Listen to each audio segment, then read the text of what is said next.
চতুর্থ আসমানটা আমার আল্লাহ বানাইছে রূপা দিয়া। এই চতুর্থ আসমানটা এত বড়, তার সামনে তৃতীয় আসমানটা মনে হয় বিশাল ময়দানে পড়ে থাকা ছোট্ট একটা মুরগির ডিমের মতো। তাহলে চতুর্থ আসমানটা কত বড়? তারপরে 500 বছরের রাস্তা পাড়ি দিয়া পঞ্চম আসমানটা আমার আল্লাহ বানাইছে স্বর্ণ দিয়া। জোরে কন্যা সুবহানাল্লাহ। আমার বন্ধু আমার ভাইরা, পঞ্চম আসমানটা কত বড়, কত বড়, তার সামনে চতুর্থ আসমানটা মনে হয় বিশাল ময়দানে পড়ে থাকা, বিশাল ময়দানে পড়ে থাকা মহিলাদের মাথার থেকে খসে পড়া একখানা চুলের মতো। তাহলে পঞ্চম আসমানটা কত বড়? তারপরে 500 বছরের রাস্তা পাড়ি দিয়া ষষ্ঠ আসমানটা আমার আল্লাহ বানাইছে নীল রত্ন দিয়া। এই ষষ্ঠ আসমানটা কত বড় যে তার সামনে পঞ্চম আসমান মনে হয় বিশাল ময়দানে পড়ে থাকা ছোট্ট একটা মাছের চোখের মতো। তাহলে ষষ্ঠ আসমানটা কত বড়? তারপরে 500 বছরের রাস্তা পাড়ি দিয়া সপ্তম আসমান। ওই সপ্তম আসমানটা আমার আল্লাহ বানাইছে লাল ইয়াকুত পাথর দিয়া। জোরে জোরে আওয়াজ দিয়া কন্যা মারহাবা। আমার বন্ধু আমার ভাইরা, ওই সপ্তম আসমানটা আমার আল্লাহ বানাইছে লাল ইয়াকুত পাথর দিয়া। সপ্তম আসমানটা কত বড় জানেননি?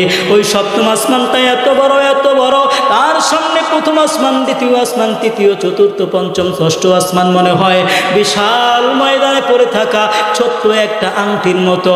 তাহলে সপ্তম আসমানটা কত বড়? ওই সপ্তম আসমানের উপরে দুনিয়ার কাবা শরীফের বরাবর একখানা মসজিদ রয়েছে যার নাম হলো বাইতুল মামুর।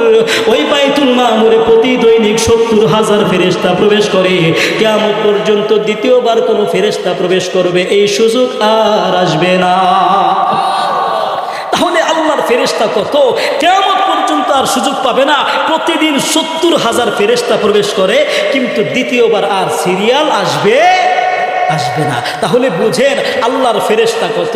আমার বন্ধু আমার ভাইরা, ওই বাইতুল মামুর এমন একটা মসজিদ, ওই মসজিদ বরাবর দুনিয়ার কাবা শরীফ, এই কাবা শরীফ আর বাইতুল মামুর বরাবর মাঝখানে শূন্যস্থান ফাঁকা, এর মাঝে কোনো কিছুই নয়।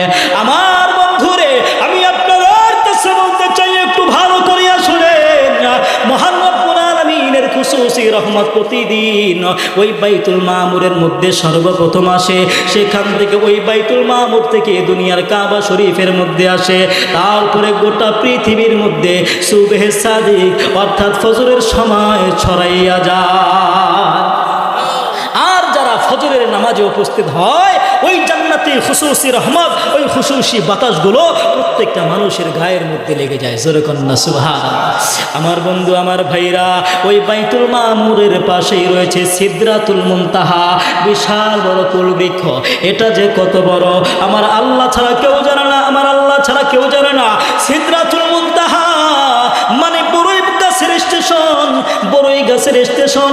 কত বড় বড়ই গাছ, কত বড় বড়ই গাছ। আমার বন্ধু আমার ভাইরা, এত বড় বড়ই গাছ, যেই গাছের গোড়া এবং শিকড় হইল, যেই গাছের গোড়াটা হইল ষষ্ঠ আসমানে, আর আগা ডালপালা হইল সপ্তম আসমানে। তাহলে কত বড় গাছ, কত বড় গাছ। এ মুসলমান বন্ধুরে, ওই গাছের মধ্যে বড়ই হবে কত বড়। আল্লাহর নবী, দয়ার নবী, মায়ার নবীর জামানায় একটা গোত্র ছিল, 1000 সম্প্রদায়, 1000 গোত্র। ওই 1000 সম্প্রদায় বিশাল বড় বড় মটকা তৈরি করত। আজকে আমাদের গ্রামগঞ্জেও কিন্তু মটকা দেখা যায়। মটকার মধ্যে মানুষ চাউল রাখে, কেউ পানি রাখে, কিন্তু ওই হাজারবাসী সর্বপ্রথম মটকার আবিষ্কার করলেন, বিশাল বড় বড় মটকা তৈরি করলেন। আমার বন্ধু আমার ভাইরা রে, ওই গাছের বড়ই ওই মটকার চাইতেও বড় বড় হইবে। জোরে কন্যা সুবহানাল্লাহ। আমার বন্ধু আমার ভাইরা, ওই গাছের পাতা কত জানেননি? আমার বন্ধুরি, কিয়ামত পর্যন্ত যত মানুষ দুনিয়ার জমিনে আগমন করবে, প্রত্যেকটা মানুষের নামে একটা করে পাতা ওই গাছের মধ্যে আছে। কেন ওই পাতাগুলো দিল? এত বড় বড় পাতা, বিশাল বড় হাতির কানের চাইতেও বড় বড় পাতা। এ মুসলমান বন্ধুরে, এই পাতার মধ্যে প্রত্যেকটা মানুষের নাম, নিশানা, ঠিকানা সব কিছু দেওয়া আছে। নাম হলো আব্দুল্লাহ, পিতার নাম আব্দুর রহিম, মায়ের নাম অমর, পূর্ণাঙ্গ ঠিকানা ওই পাতার মধ্যে লেখা আছে। এ মুসলমান বন্ধুরি, যখন একটা মানুষ দুনিয়া থেকে বিদায় হয়ে চলে যাবে, ওই মানুষটার মরণ যখন চলে আসবে, 40 দিন আগে ওই গাছ থেকে তার নামের পাতাটা খসিয়া পড়ে যায়। ওয়াজ ও দুয়ার মাহফিলের আজ প্রথম দিনের শেষ অধিবেশনের সম্মানিত সভাপতি জনাব মোহাম্মদ জানে আলম আব্বাস ব্যাপারী এবং আজকের মাহফিলের বিশেষ বক্তা অন্যান্য ওলামায়ে কেরামগণ, অত্র এলাকার গণ্যমান্য মুসলমান ভাই ও দোস্ত বুজুর্গ, উপস্থিত দিন প্রিয়, ইসলাম প্রিয়, দিনদার, ইমানদার, মুমিন মুসলমান ভাইয়েরা, বুড়া বাবারা, যুবক ভাইয়েরা, পর্দার আড়ালের মা ও বোনেরা, বিশ্ব জগতের মালিক, বিশ্ব প্রতিপালকের দরবারে একবার কালিমাতুশ শুকর আদায় করি, যে মহান মালিক আমাদেরকে আজকের মাহফিলের প্যান্ডালের নিচে বসার তৌফিক দান করেছেন। সেই মালিকের শানে দিল খুলে প্রাণ খুলে আমরা সকলেই বলি আলহামদুলিল্লাহ। সাথে সাথে আজকের এই মাহফিলের মজলিস থেকে সমস্ত নবীদের নবী, সম্রাট নবী, কুল কায়নাতের নবী, বিশ্ব সবার সভাপতি, উম্মতের কান্ডার, রহমতের ভান্ডার, মক্কাওয়ালা নবী, মদিনাওয়ালা নবী, সম্রাট নবী, সমস্ত নবী ও রসুলদের মাথার মুকুট, সাইয়্যিদুস সাকালাইন, ইমামুল মুরসালিন, খাতামুন নবিয়্যিন, আখতাবে নবুওয়াত, শাহিন শাহে রিসালাত, বদরুদ্দুজা, রসুল আকরম, শাফি আজম, ওই রসুলের আরওয়াহে পাকে আমরা সকলেই দুরুদে সালামের হাদিয়া পৌঁছে দেই। আমরা সকলেই বলি সাল্লাল্লাহু আলাইহি ওয়াসাল্লাম। আজকের এই 2 দিন ব্যাপী ওয়াজ ও দুয়ার মাহফিলের প্রথম দিনের শেষ অধিবেশনে আমরা আসতে পেরে, বসতে পেরে খুশি না বেজার? অল্প না বেশি? জোরে বলেন অল্প না বেশি? সিংহের মতো গর্জন দিয়া বলেন অল্প না বেশি? আরে মুসলমানের জবানের আওয়াজ যদি দুর্বল হয়, ছোট হয়, তাহলে নাস্তিক মুরতাদের দলেরা আমাদের ওপর ঝাঁপায়া পড়বে। দেখবেন সমাজের ভিতরে যেই মানুষটা একটু সরল সোজা, নম্র ভদ্র, সবার সাথে কথা বলতে জানে না, এই মানুষটা সব জায়গায় ধরা খায়। সোজা মানুষ ধরা খায় বেশি। কিন্তু সমাজের একটা চালাক মানুষ, খারাপ মানুষ, এসব সময় চেষ্টা করে মানুষকে ধোঁকা দেওয়ার জন্য। যদি একটা সমাজের খারাপ মানুষ আপনাদের সমাজের মাতবর হয় বা নেতা হয়, তাহলে এই মানুষটার কারণে সমাজের প্রত্যেকটা মানুষ কষ্ট পায়। আবার এই মানুষটা যদি এলাকার মেম্বার হয়, তাহলে তো অবস্থা আরও খারাপ। চেয়ারম্যান হলে, এমপি হলে, তাহলে আরও বেশি খারাপ। তার মানে খারাপ মানুষের মাধ্যমে খারাপটাই আশা করা যায়। কিন্তু ভালো মানুষ, সে কখনো কাউকে কষ্ট দিবে না, সে নিজে কষ্ট পাবে কিন্তু অন্যকে কষ্ট দিবে না। এজন্য ভালো মানুষ সব জায়গায় ধরা খায়। দুনিয়ার জমিনে ভালো মানুষ ধরা খেলেও লাভ আছে, কিন্তু একটা খারাপ মানুষ দুনিয়াতে ধরা খেলে দুনিয়াতেও তার লস, পরকালেও তার লস। এজন্য আমরা দুনিয়াতে যতদিন চলব ভালো মানুষের কাতারে থাকব। ভালো মানুষের দোয়া আল্লাহ কবুল করেন, খারাপ মানুষের দোয়া আল্লাহ কবুল করেন না। এজন্য ভালো মানুষ হতে হবে, ভালো মানুষের সাথে চলতে হবে, ভালো মানুষের সংস্পর্শে থাকতে হবে। আজকে আমরা ভালো মানুষের রূপ ধারণ করেছি ঠিকই, কিন্তু আমার সামনে যদি কোরআনের বিরুদ্ধে কথা বলে, তখন ভালো মানুষ সেজে আমরা চুপচাপ বসে থাকি। আমি ভালো মানুষ, আমি কিসের কথা বলবো? কোরআনের বিরুদ্ধে কথা বলেছে, তখন ভালো মানুষ সেজে সে চুপচাপ বসে থাকে। আল্লাহর বিরুদ্ধে কথা বলে, রসুলের বিরুদ্ধে কথা বলে, তখন সে ভালো মানুষ সেজে যায়। কিন্তু আবার যখন বাজারের সময় হয়, বাজারে যেয়ে বসে, নেতার বিরুদ্ধে কথা বললেই রেগে যায়। ওই একই মানুষ যার সামনে রসুলের বিরুদ্ধে বলল, কোরআনের বিরুদ্ধে বলল, আল্লাহর বিরুদ্ধে বলল, তার খারাপ লাগলো না। তার নেতার বিরুদ্ধে কেন বলল? তার শরীরটা জ্বলে গেছে। এটা ভালো মানুষ নয়, এটা ভালো মানুষের রূপ ধারণ করেছে। কথা বলেন ঠিক না বেঠিক?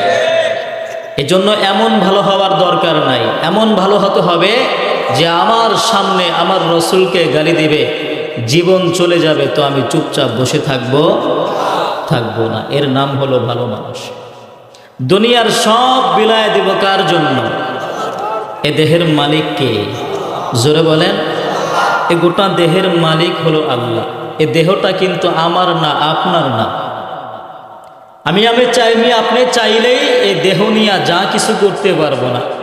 ভালো লাগে না? আত্মহত্যা করলাম, মরে গেলাম, এ অনুমতি আল্লাহ দিয়েছে। খারাপ লাগলো, কষ্ট পাইলাম, ছুরি দ্বারা, চাকু দ্বারা বা ব্লেড দ্বারা হাত কাটলাম, এ অনুমতি আল্লাহ দিয়েছে। এই হাত তো আমার নয়, এটা আল্লাহর, আমার কাছে আমানত দেওয়া হয়েছে। আজকে আমরা আমানতের খেয়ানত করছি। কেন? আজকে আমরা সরল সোজা হয়েছি। কোথায় সরল সোজা হতে হবে সেটা আমরা বুঝি না। না বুঝেই যেখানে সেখানে কথা বলি, আবার যেখানে সেখানে ধরা খাই। কথা যদি না বলি তাহলে না বলবো, সব জায়গায় চুপ থাকবো। আর যদি কথা বলতে হয় তাহলে শুধু এক জায়গায় নয়, বরঞ্চ যেখানে আমার রসুলের বিরুদ্ধে হবে সেখানেও কথা বলতে হবে। আজকে দেখা যায় গানের অনুষ্ঠান হইলে দূর দূরান্ত থেকে মানুষ আসে, পকেটের টাকা খরচ করে আসে, আবার গান শুনে তালে তাল মিলায় পকেট থেকে টাকা বের করে ছিটায়। ঠিক না? এই যে ওয়াজের মজলিস আপনারা করেছেন, যদি এখানে গান হইতো, মানুষ এক সপ্তাহ আগের থেকে বা 2 সপ্তাহ, 1 মাস আগের থেকেই বলতো অমুক জায়গায় মমতাজ আপা আসবে, চলো এক নজর দেখে আসি। কথা বলেন। গানের মজলিসে মানুষ পাওয়া যায়, কোরআনের মজলিসে মানুষ পাওয়া যায় না। তবে বুঝবে, যারা এসেছে তাদেরকে আল্লাহ কবুল করেছে। কবুল করার কারণেই আমি আর আপনি আসতে পেরেছি। কবুল না করলে আপনি আর আমি আসতে পারতাম না। কত মানুষ ঘর থেকে রওনা দেয়, প্রতিমধ্যে দুর্ঘটনায় পড়ে যায়। বলবেন হুজুর আপনাকে দাওয়াত করা হয়েছে এই জন্য এসেছেন। কত বক্তা মাহফিলের জন্য রওনা দেয়, মাহফিলও করতে পারে না, বাড়িতেও ফিরে যেতে পারে না, প্রতিমধ্যেই শেষ হয় না? হায়াত মৌতের গ্যারান্টি আমাদের হাতে নয়, কার হাতে? হায়াত মৌত রিজিক দৌলত না পাবে বেশি, যা আমি নিজ ক্ষমতায় বন্টন করেছি। হায়াত 1 সেকেন্ড বেশি পাবো না। যার যেখানে মরণ সেখানে মরতেই হবে। সম্পদ, টাকা পয়সার পিছনে আপনি যত দৌড়ান বেশি পাবেন না, যতটুকু আল্লাহ আপনার রিজিকে রেখেছে এতটুকু। এর বাহিরে কিন্তু বেশি পাবেন না। এজন্য দুনিয়ার পিছনে না দৌড়াইয়া দৌড়াতে হবে আখিরাতের পিছনে। আর যদি আখিরাতের পিছনে দৌড়াতে পারেন, দেখবেন দুনিয়া আপনার পিছনে দৌড়াবে। এজন্য আমরা দৌড়াবো কিসের পিছনে? আখিরাতের পিছনে। এই আখিরাত অর্জন করার সুবর্ণ একটা সুযোগ সময় আসছে। সামনে রমজান মাস। কি মাস? রমজান মাস। রমজান মাসে যে রোজা রাখতে হয় অনেক মানুষ মনে হয় জানেও না। 30টা রোজা হয়, এমন অনেক মুসলমান পাওয়া যাবে একটা রোজাও রাখে না। চুল পেকে গেছে, দাড়ি পেকে গেছে, কিন্তু একটা রোজাও রাখে না। আছে না? 60 বছর 70 বছর হয়ে গেছে, কোনোদিন মসজিদের বারান্দায় প্রবেশ করে না। আছে না? নাই। অথচ দুনিয়ার সব জায়গায় তাকে দেখবেন, কিন্তু নামাজে দেখবেন না। নামাজে ডাকলেই যত অজুহাত আছে সব তার কাছে। হুজুর নামাজ পড়বো কিভাবে, পায়ে ব্যথা, মাজায় ব্যথা, রুকু সেজদা দিতে পারি না, এই যে অজুহাত। অথচ গোটা দুনিয়া সে ঘুরে ঘুরে বেড়াইতেছে। চায়ের দোকানে বসে বসে আড্ডা দেয়, ঘন্টাকে ঘন্টা বসে বসে চা খায় আর টিভি দেখে, তখন তার মাজায় ব্যথা লাগে না, পায়ের মধ্যে ব্যথা হয় না, শুধু নামাজের কথা বললেই তার ব্যথা শুরু হয়ে যায়। এরকম মুসল্লি আছে না? নাই। আছে। আমরা কি ওই রকম মুসল্লি হতে চাই? জোরে বলেন। আমরা হতে চাই কার সৈনিক? জোরে বলেন। আমরা এখানে যারা উপস্থিত হয়েছি, আমরা কি হিন্দু নাকি মুসলমান? জোরে বলেন। সিংহের মতো গর্জন দিয়া বলেন আমরা কি? সন্দেহ আছে? সন্দেহ আছে এদেশের মাটির মধ্যে ইহুদি, খ্রিস্টান, নাসারা, হিন্দু, বৌদ্ধ, আর্য, অনার্য, নাগা, কটু, গারো, সাঁওতাল, খাসিয়াল কত সম্প্রদায়ের মানুষ আছে। আল্লাহ ইচ্ছা করলে আমাদেরকে বেঈমান বানাতে পারতেন, ইচ্ছা করলে ইহুদি বানাতে পারতেন, খ্রিস্টান বানাতে পারতেন, কিন্তু আল্লাহ আমাদেরকে এখানে বসে সামনে আসেন, জোরে আমার ওস্তাদ মুরব্বী মানুষ, জোরে এখানে বসলে আমি খুশি হব, আপনারা খুশি হবেন? আসেন আসেন আসেন, এখানে এই তো সামনে আগে দেন, এখানে চলে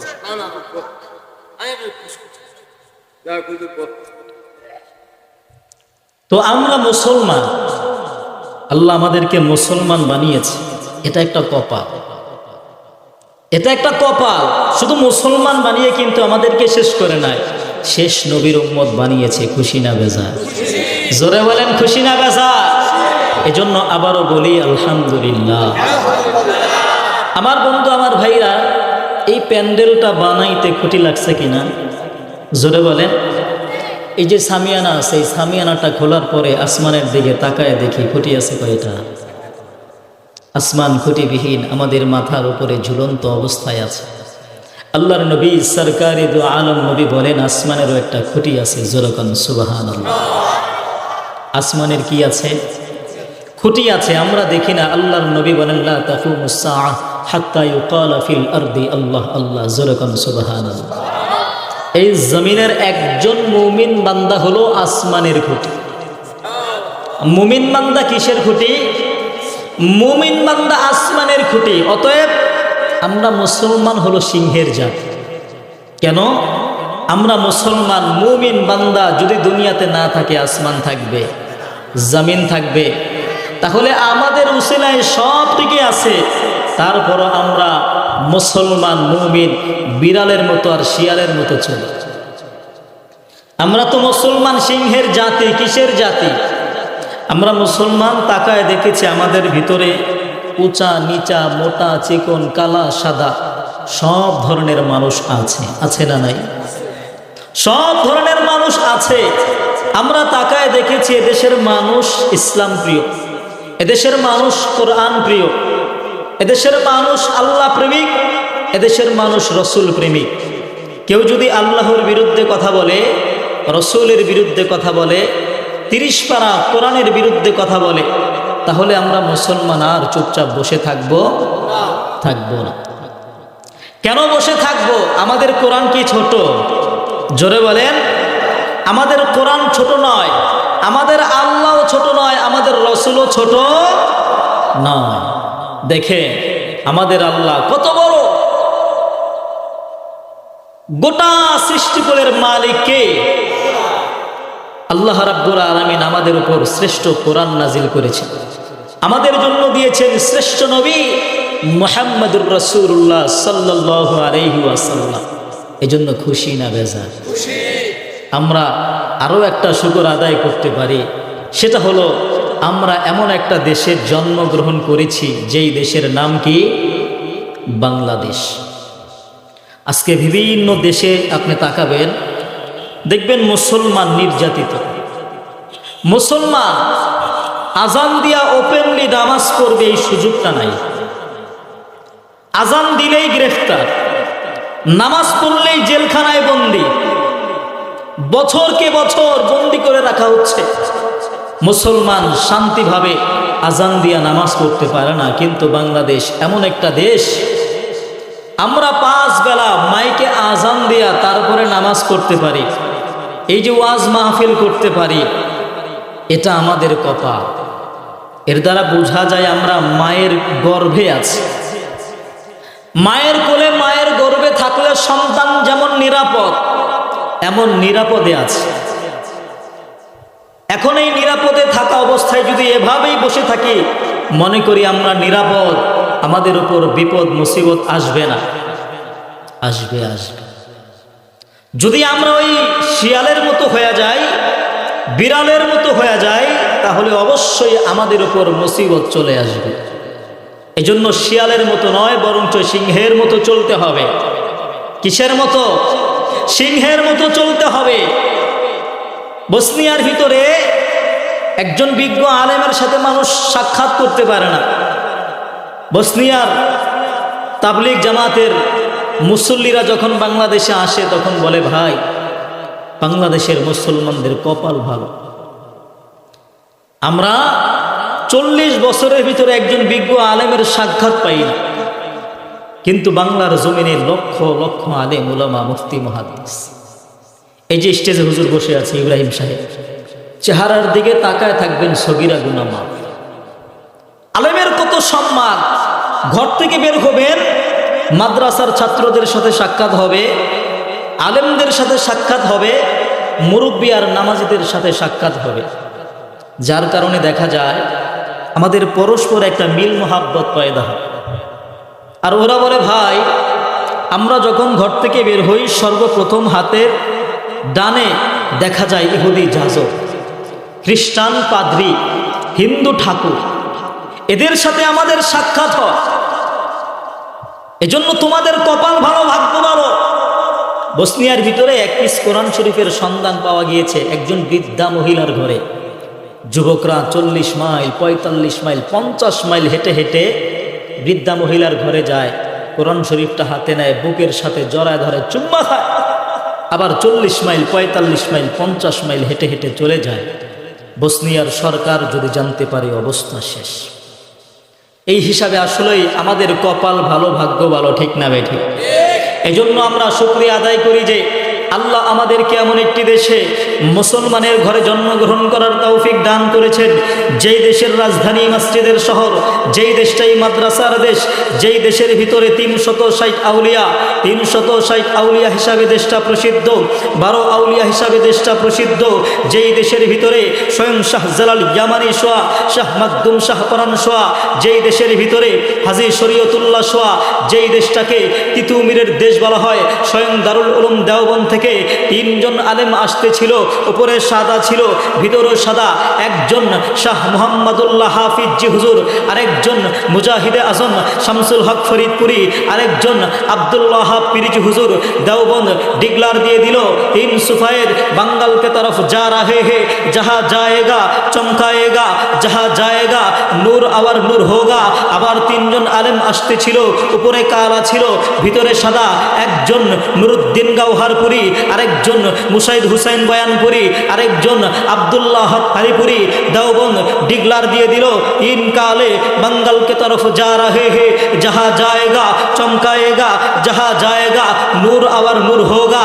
ওই 3 জন যেই দেশের মধ্যে শোয়া, যেই দেশের ভিতরে হাবিবুল্লাহ বানিয়া হাটহাজারি শোয়া, যেই দেশের ভিতরে মুফতি আজম মুফতি ফৈজুল্লাহ বানিয়া হাটহাজারি শোয়া, যেই দেশের ভিতরে মুজাহিদে মিল্লাত মুফতি ফজলুল হক আমির শোয়া, যেই দেশের ভিতরে আল্লামা ইসহাক চরমনাই শোয়া, এমন একটি দেশে আমাকে আপনাকে মুসলমানের ঘরে জন্মগ্রহণ করার তৌফিক দান করেছেন।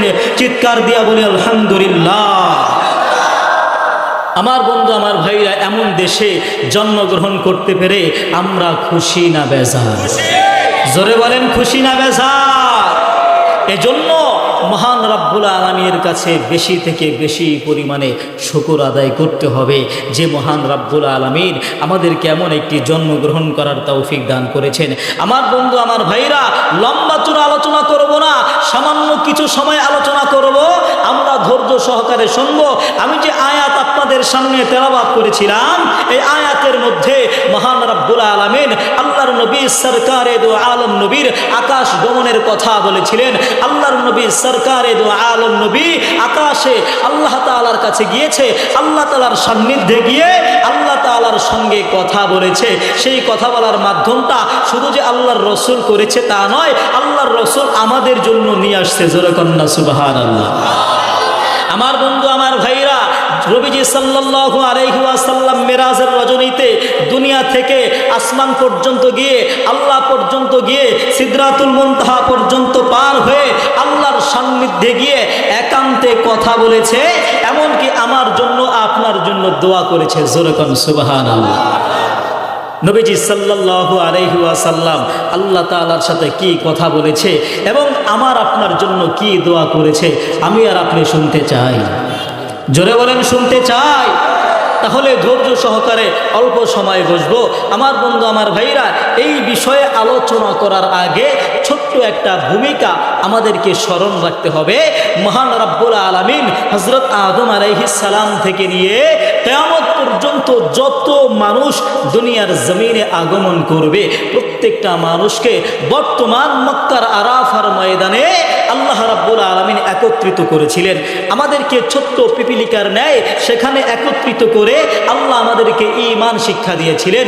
ঈমান শিক্ষা দেওয়ার পরে আল্লাহ রাব্বুল আলামিন বলতেছেন, আলাস্তু বিরাব্বিকুম, আমি কি তোমাদের রব নই? আমরা তখন বলেছিলাম ক্বালু বালা, অবশ্যই আপনি আমাদের রব। তখন মহান রব্বুল আলামিন বললেন, আমি 7 আসমান 7 জমিন এবং তোমাদের পিতা হযরত আদম আলাইহিস সালামকে সাক্ষী রাখলাম, যেন তোমরা এই কথার অস্বীকার না করো। আমি সাক্ষী রাখলাম যাতে তোমরা কোনোদিন অস্বীকার করতে না পারো। শোনো শোনো, আমি মহান রব্বুল আলামিন তোমাদের রব, তোমাদের প্রভু, তোমাদের ইলা, আমার সাথে কাউকে শরীক করিও না। তখন আমরা বলেছিলাম, হ্যাঁ আল্লাহ, আপনি আমাদের রব, আপনি আমাদের প্রভু, আপনার সাথে আমরা কাউকে শরীক করব না। তখন আমরা ওয়াদাবদ্ধ হয়েছিলাম। কিন্তু এখন দুনিয়ার জমিনে আসার পরে সেই ওয়াদা কয়জনের মনে আছে? আজকে মনে করি দুনিয়াটাই সব, দুনিয়াটাই সব। কিন্তু যখন চোখ বন্ধ হয়ে যাবে তখন আমি আর আপনি বুঝবো দুনিয়াটা কি ছিল। কথা বলেন ঠিক না বেঠিক? আমার বন্ধু, আমার ভাইরা, আল্লাহর নবী সরকারে দু আলম নবী সাল্লাল্লাহু আলাইহি ওয়াসাল্লাম যখন মক্কা নগরীর মধ্যে ছিলেন, নবীজি সাল্লাল্লাহু আলাইহি ওয়াসাল্লামের আপন চাচা আবু তালিব সাল্লাল্লাহু আলাইহি ওয়াসাল্লামের স্ত্রী হযরত খাদিজা রাদিয়াল্লাহু তাআলা আনহা ইন্তেকাল করলেন। ঘরে বাইরে 2 জন সহযোগী ইন্তেকাল করার পরে নবীজি সাল্লাল্লাহু আলাইহি ওয়াসাল্লাম বড় চিন্তার মধ্যে পড়ে গেছেন, টেনশনের মধ্যে পড়ে গেছেন। নবীজি ওই বছরকে আমুল হুজুন বলে নামকরণ করেছে, অর্থাৎ দুঃখের বছর বলে নবীজি বলেছেন, এই বছরটা আমার দুঃখের বছর, কষ্টের বছর। যখন ঘরে বাইরে 2 জন সহযোগী ইন্তেকাল করলেন, মক্কার কাফের বেঈমানের দলেরা বেপরোয়া হয়ে আল্লাহর নবীকে এবার নির্যাতন শুরু করে দিয়েছে। নবীজি নির্যাতন সহ্য করতে না পেরে মক্কা নগরী ছেড়ে 200 কিলোমিটার দূর তায়েফের জমিন, সেখানে চলে গেলেন। সেখানে তার দুধ মাতা হালিমাতুস সাদিয়ার বাড়ি। সেখানে যাওয়ার পর নবীজি সাল্লাল্লাহু আলাইহি ওয়াসাল্লাম তায়েফের যে নেতা ছিল, ওই নেতার 3 জন পুত্র ছিল, আব্দে ইয়ালিলের 3 পুত্র, ওই 3 পুত্রকে কালিমার দাওয়াত দিলেন। কোনো পুত্রই গ্রহণ করলো না। যখন বড় ছেলেকে গিয়ে দাওয়াত দিল, সে বলতেছে, আরে তুমি যদি নবী দাবি করো তাহলে আল্লাহর কাবা ঘর ভেঙে পড়তে বেশি সময় লাগবে না। জোরে কর নাউজুবিল্লাহ। আরেক ভাইকে দাওয়াত দিল, বলে, আরে আল্লাহ তোমার নবী বানানো ছাড়া আর কাউরে পাইল না। জোরে কর নাউজুবিল্লাহ। ছোট ভাইকে যখন দাওয়াত দিল, ছোট ভাই রাগ দিয়া বলতেছে, তুমি যদি সত্যিই নবী হয়ে থাকো তাহলে তোমার বিরুদ্ধে কথা বলা আমার বেয়াদবি হবে, আর যদি তুমি মিথ্যুক হয়ে থাকো তাহলে মিথ্যুকের সাথে আমি কথা বলতে চাই না। জোরে কর নাউজুবিল্লাহ। আমার বন্ধু, আমার ভাইরা, আল্লাহর নবীর সঙ্গে তারা কথা বলল না, নবীজিকে তারায় দিল। তারাই দিয়ে কিন্তু শেষ করলো না, নবীজি সাল্লাল্লাহু আলাইহি ওয়াসাল্লামের পিছনে কাফের বেঈমানদেরকে লেলায় দিল। যাও ও কাফেরের বাচ্চারা, কাফেরের সন্তানেরা চলে আসলো, আল্লাহর নবীকে পাথর নিক্ষেপ করছে। নবীজি সাল্লাল্লাহু আলাইহি ওয়াসাল্লামের সাথে নবীজির সাহাবী হযরত যায়েদ রাদিয়াল্লাহু তাআলা আনহু সফর সঙ্গী ছিলেন, তিনিও রক্তাক্ত হলেন, নবীজিও রক্তাক্ত হলেন। আমার বন্ধু, আমার ভাইরা, নবীজি সাল্লাল্লাহু আলাইহি ওয়াসাল্লাম এক জায়গায় বসে আছে। হযরত জিবরাইল আলাইহিস সালাম আল্লাহর নবীর কাছে এসে বলতেছে, আল্লাহর নবী, আপনার কাছে আমি একটা কথা বলতে চাই। আল্লাহর নবী ডাক দিয়া বলে, কি কথা বলো? জিবরাইল আলাইহিস সালাম বলেন, আল্লাহর নবী গো, আমি একবার আল্লাহর জান্নাতে প্রবেশ করলাম, ঢোকার পরে বিশাল বড় একটা লম্বা মাঠ দেখতে পাইলাম, যেই মাঠের নাম হইল মুজিক। আল্লাহর নবী, ওই মাঠের মধ্যে প্রবেশ করলাম, এত লম্বা মাঠ। আল্লাহর নবী আমাকে আল্লাহ 600 ডানা দিয়েছে। আমি আমার 600 ডানা একদিন আর 2 দিন নয় 500 বছর পর্যন্ত উড়াইলাম, তারপর মাঠের সীমান্ত অতিক্রম করতে পারি নাই। ও নবী, আপনি জানেন আল্লাহ আমাকে কয়টা ডানা দিয়েছে? আল্লাহর নবী, আল্লাহ আমাকে 600 ডানা দিয়েছে। কিন্তু নবী গো, আমি আমার 600 ডানা দুনিয়ার জমিনে একবার আর 2 বার নয়, মাত্র 3 বার মেলেছি। কয়বার? 3 বার মেলেছি। নবী গো, সর্বশেষ আমি যে মেলেছি, আপনি আজকে তায়েফের জমিনে আছেন, এই তায়েফের জমিনে আমি আমার 600 ডানা মেলে আপনার কাছে চলে আসছি। জোরে কোন সুবহানাল্লাহ। আমার বন্ধু, আমার ভাইরা, হযরত জিবরাইল আলাইহিস সালামের 600 ডানা আমার আল্লাহ দিয়েছে। এই 600 ডানার মধ্যে কি পরিমাণ শক্তি, কি পরিমাণ শক্তি! হযরত জিবরাইল আলাইহিস সালাম ডাক দিয়া কয়, আল্লাহর নবী গো, আমি আমার 600 ডানা একবার উপর থেকে নিচের দিকে নামাইলে 70 বছরের রাস্তা অতিক্রম করতে পারি। তাহলে জিবরাইল আলাইহিস সালাম কত বড়, জিবরাইলের শক্তি কত, জিবরাইলের ডানার কি পরিমাণ শক্তি! 70 বছর কেমনে? এখন থেকে কোনো মানুষ যদি 70 বছর পর্যন্ত হাঁটে, যত দূরে যাবে, না না না, সবচাইতে আধুনিক যুগ, বিমান আর রকেট আর হেলিকপ্টারে করিয়া এখন থেকে কেউ যদি 70 বছর পর্যন্ত চালায়, যত দূরে যাবে। হযরতে জিবরাইল আলাইহিস সালাম ডাক দিয়া কয়, আল্লাহর নবী গো, আমি আমার 600 ডানা উপর থেকে একবার নিচের দিকে নামাইলে এর চাইতে বেশি যাইতে পারি। ওই জিবরাইল আলাইহিস সালাম ডাক দিয়া কয়, আল্লাহর নবী গো, আমি আমার 600 ডানা দুনিয়ার জমিনে মাত্র 3 বার মেলেছি। আল্লাহর নবী গো, 1 নম্বর হযরত ইব্রাহিম আলাইহিস সালামকে অগ্নিকুণ্ডার মধ্যে নিক্ষেপ করে দিল। আমার আল্লাহ ডাক দিয়া কয়, আইনা জিবরাইল, ও জিবরাইল তুমি কোথায়? লাব্বাইক আল্লাহ, আমি উপস্থিত।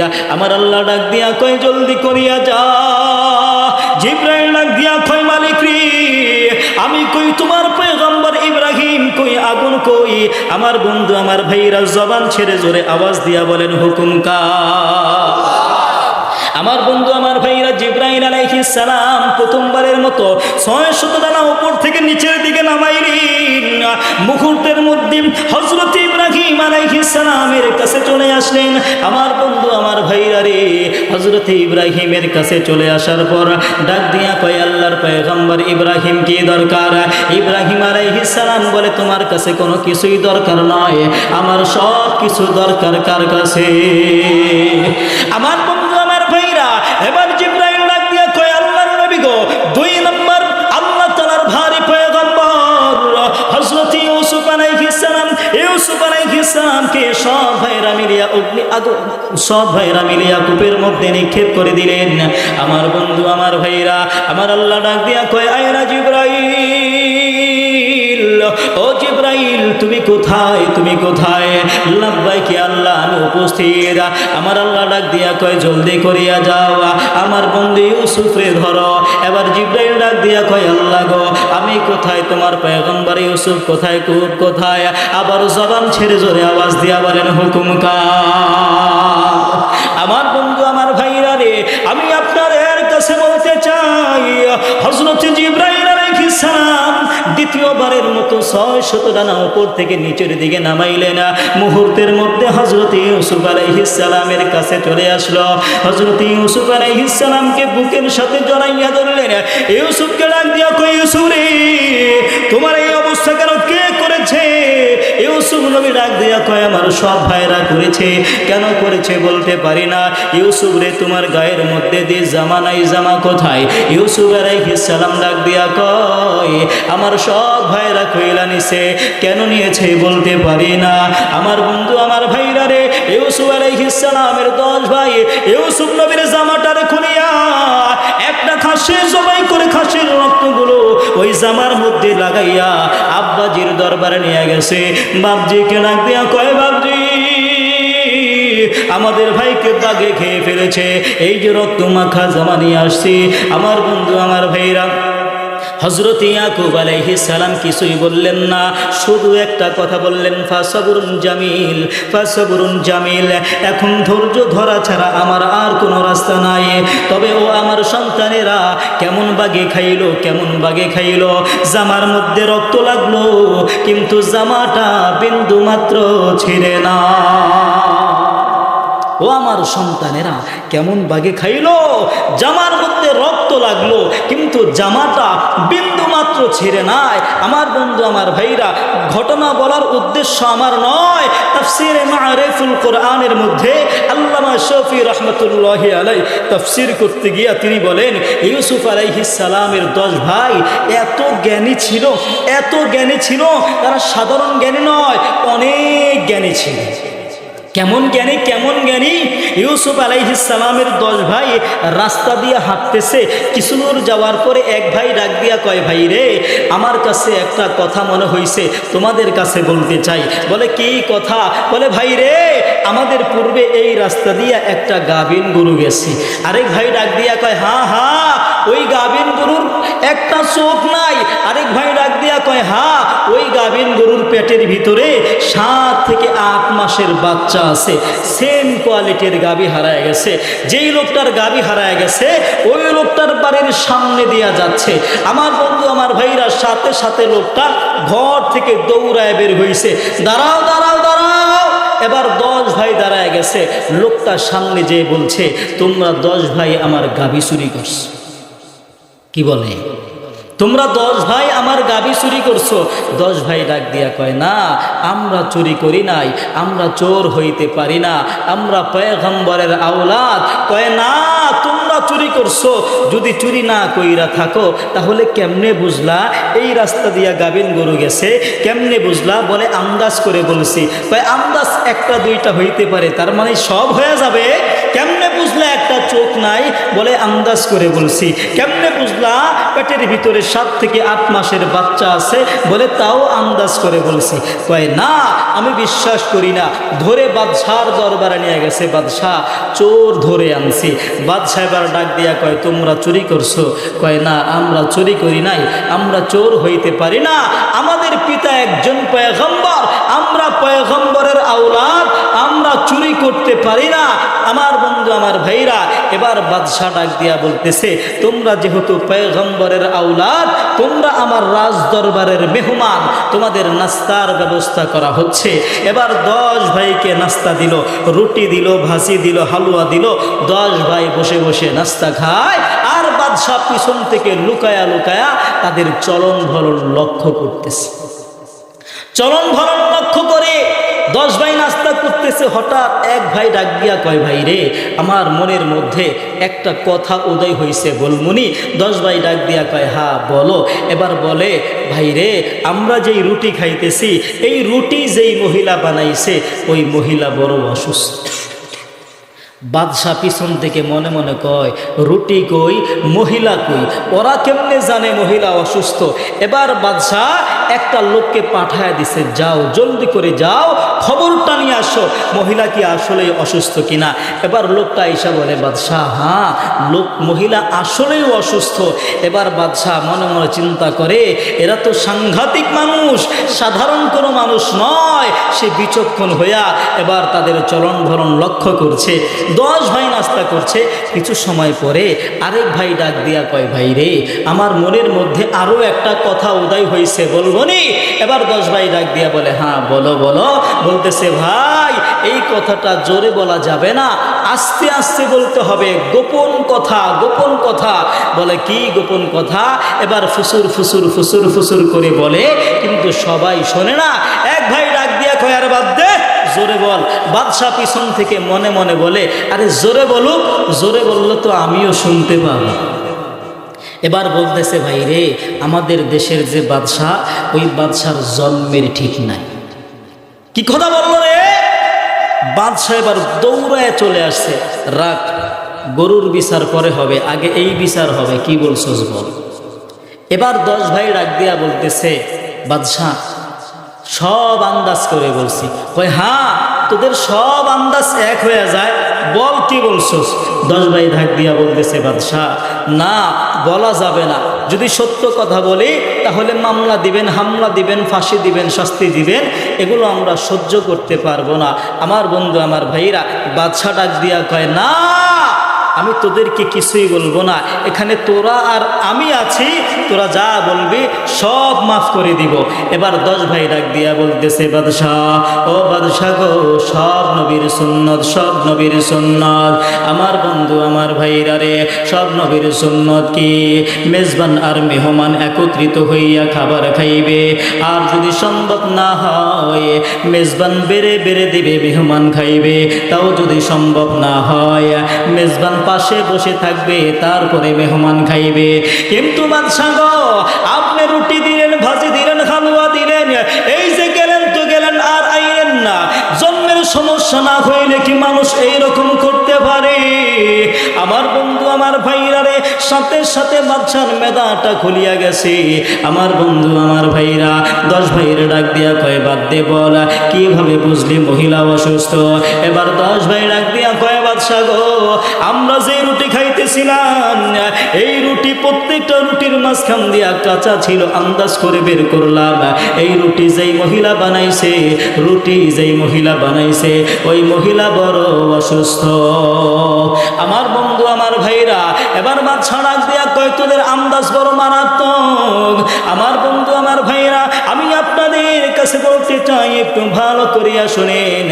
বাদশাকে যখন ডাক দিয়া বলল, বাদশা আপনার জন্মের ঠিক নাই। কেন ঠিক নাই? এই কারণে বাদশা আরো রাগান্বিত হয়ে গেছে। এ মুসলমান বন্ধু রে, দুনিয়ার জমিনে চলবেন, যাদের বিরুদ্ধে কথা বলবেন, দেখবেন দুনিয়ার জমিনে কোরআনের বিরুদ্ধে কথা বলে, ইসলামের বিরুদ্ধে কথা বলে, তার সামনে গিয়ে যদি আপনি তার বিরুদ্ধে বলেন, সাথে সাথে মেজাজটা গরম করে আপনাকে মারার জন্য চলে আসে। কথা বলেন ঠিক না ব্যাঠি? দেখবেন সাথে সাথে মারার জন্য চলে আসে। আমার বন্ধু, আমার ভাইরা, এতটুকুন বুঝবেন, যারা মুসলমান আল্লাহকে ভালোবাসে, রসুলকে ভালোবাসে, তাদের অন্তরে সব সময় কার ভালোবাসা থাকে? আল্লাহ রসুলের ভালোবাসা সব সময় থাকে। আমরা রসুলকে ভালোবাসি, আমরা মুসলমান, আমরা রসুলকে সব সময় ভালোবাসি, মরণ পর্যন্ত ভালোবাসবো। আমার বন্ধু, আমার ভাইরা, আবু জাহেল নবীজিকে ভালোবাসতো, তবে ওই ভালোবাসা অন্তর থেকে ছিল না। অন্তর থেকে ছিল। আবু জাহেল একদিন এসে নবীজিকে ডাক দিয়া বলতেছে, মুহাম্মদ, শোনো শোনো মুহাম্মদ, আমি তোমার কাছে একটা কথা বলতে চাই। নবীজি বলে, কি কথা বলেন চাচা? এবার আবু জাহেল ডাক দিয়া কয়, মুহাম্মদ তুমি বলো, আমার হাতের মধ্যে কি? যদি বলতে পারো আমি কালিমা পড়ে মুসলমান হয়ে যাব। নবীজি মহা খুশি, মহা আনন্দিত, আমার চাচা মুসলমান হয়ে যাবে। আরে আমি নবী তো এটাই চাই, যত মানুষ মুসলমান হবে ততই ভালো, যত মানুষ মুসলমান হবে তত মানুষ জান্নাতে যেতে পারবে, এটাই তো আমি চাই। নবীজি সব সময় মানুষের ভালো চাইতো, মানুষের উপকার চাইতো, কিন্তু আমি আর আপনি সব সময় অন্যের ক্ষতি চাই। বুঝেন না? আমার পাশের বাড়ি, আপনার পাশের বাড়ি যদি বিল্ডিং হয়ে যায়, হাই হায়, সে বিল্ডিং কিভাবে করলো, এত টাকা কোথায় পাইলো, এই যে শুরু হয়ে গেছে শত্রু। সে কেন ভালো চলে, তার সন্তান কেন বিদেশে যায়, তার সন্তানকে লেখাপড়া করাইতেছে, উন্নত হয়ে যাইতেছে, এটা আমাদের সহ্য হয় না। এটা তো সাহাবীদের আখলাক নয়, নবীদের আখলাক নয়। নবীজি সাল্লাল্লাহু আলাইহি ওয়াসাল্লাম সব সময় মানুষের ভালো চাইতো। কেমন নবী ছিল? নবীজি রাস্তা দিয়ে হাঁটতো, নবীজির পায়ের মধ্যে, রাস্তার মধ্যে কাঁটা বিছায়া দিত। নবীজি কোনোদিন বদদোয়া দিত না। নবীজি সেজদারত অবস্থায় কাফের বেঈমানের দলেরা নবীজির গায়ের মধ্যে উটের নাড়িভুড়ি ফেলে দিত, নবীজি তারপরও বদদোয়া দিত না। নবীজি বলে, আরে আমি যদি বদদোয়া দেই তাহলে তারা ধ্বংস হয়ে যাবে, আর যদি তারা ধ্বংস হয়ে যায় আমি কাকে মুসলমান বানাবো, আমি কাকে নামাজি বানাবো? এমন দয়ার নবী, মায়ার নবী আমার আর আপনার। এমন নবী পেয়ে আমরা খুশি না বেজা? জোরে বলেন, খুশি না বেজা? ওই নবীর মোহাব্বত, ভালোবাসা আমাদের অন্তরে আছে না নাই? জোরে বলেন, আছে না নাই? আরে কেমনে বুঝাইতাম, কেমনে বুঝাইতাম আমাদের অন্তরে নবীর ভালোবাসা, মোহাব্বত আছে? কেমনে বুঝাইতাম? দেখা যায় আমার নবীকে গালি দেয়, আমার নবীকে নিয়ে ব্যঙ্গ করে, আমার নবীকে নিয়ে কার্টুন বানায়, তখন কিন্তু আমি আর আপনি ঘরে বসে থাকি। দেখবেন একটা মানুষ নামাজ পড়ে না, মুখের মধ্যে দাড়ি নাই, রোজাও রাখে না, আল্লাহর কোনো বিধান পালন করে না, তারপরেও যদি তার সামনে আমার রসুলকে গালি দেয়, তারপরও তার মাথা গরম হয়ে যায়, রাজপথে নেমে যায়। কথা বলেন ঠিক না ব্যাঠি? তাহলে এর দ্বারা বোঝা যায় আমার আপনার ভিতরে আল্লাহর রসুলের ভালোবাসা আছে। আমি আর আপনি আল্লাহর রসুলকে ভালোবাসি। সকল কাফের বেঈমানের দলেরা একত্রিত, আবু সুফিয়ান, উতবা, শাইবা, মুগিরা, আবু জাহেল, সবাই বসা।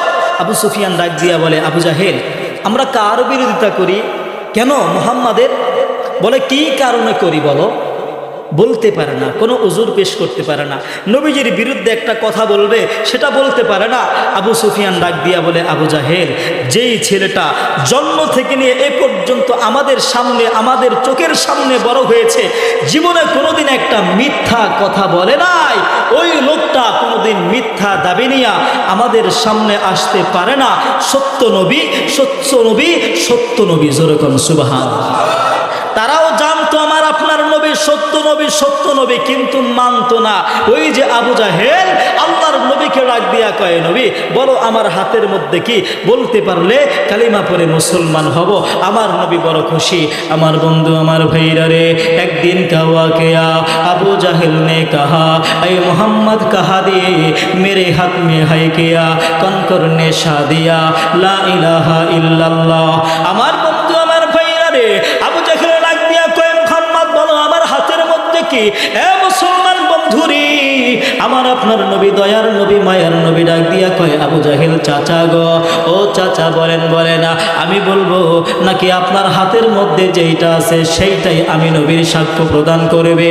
এবার আবু জাহেল ডাক দিয়া কয়, নবী মোহাম্মদ তুমি বলবা না, আমার হাতের মধ্যে যেইটা আছে এইটাই বলবে, তাহলে তো আরো আগে কালিমা পড়ে মুসলমান হয়ে যাব।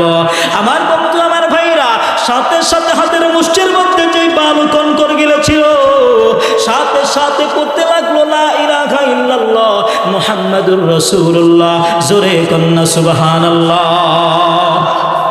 আমার বন্ধু, আমার ভাইরা, এবার আবু জাহেল কনকরগুলো ফিরে দিয়ে বলছি, এ মুহাম্মদ আমি জানি তুমি সত্য নবী, সত্য নবী, সত্য নবী, তবে আমি কালিমা পড়ে মুসলমান হইতে পারবো না, আমার ক্ষমতা চলে যাবে, আমার পাওয়ার চলে যাবে। এ মুসলমান বন্ধুরে, তারাও আল্লাহর নবীকে জানতো, আল্লাহর নবী যে বিশ্ব নবী, দয়ার নবী, মায়ার নবী, এটা তারাও জানতো, কিন্তু ক্ষমতার জন্য ইসলাম ধর্ম গ্রহণ করতে পারে নাই। আজকে ঠিক ওই আবু জাহেল মার্কা মুসলমান আমাদের দেশে আছে না নাই? ক্ষমতার জন্য সব কিছু করতে পারে। কথা বলেন ঠিক না বেঠে?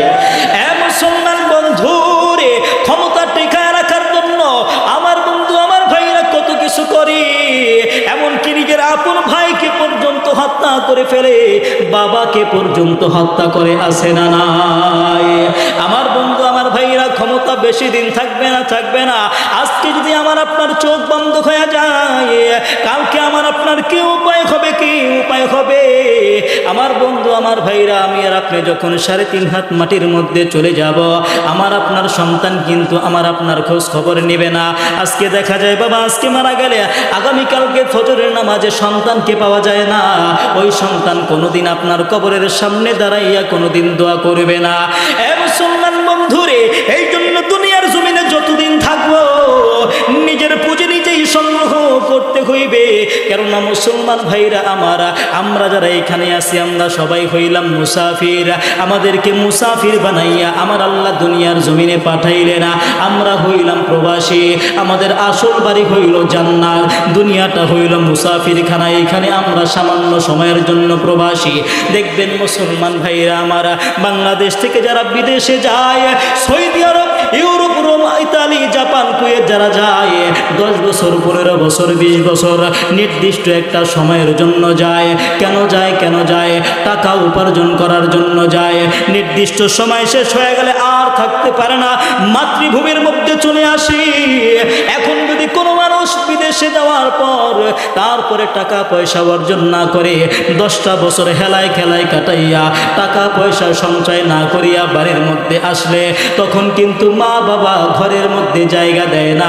মা বাবা ডাক দিয়া কয়, সন্তান রে, এত ঋণ করে পরিশ্রম করে তোমাকে বিদেশের জমিনে পাঠাইলাম, তুমি কোনো কিছু সঞ্চয় করতে পারো না, এই ঘরের মধ্যে তোমার কোনো জায়গা নাই, ঘরের মধ্য থেকে মা বাবা কিন্তু বের করিয়া দেয়। কথা বলেন ঠিক না ব্যাঠিক?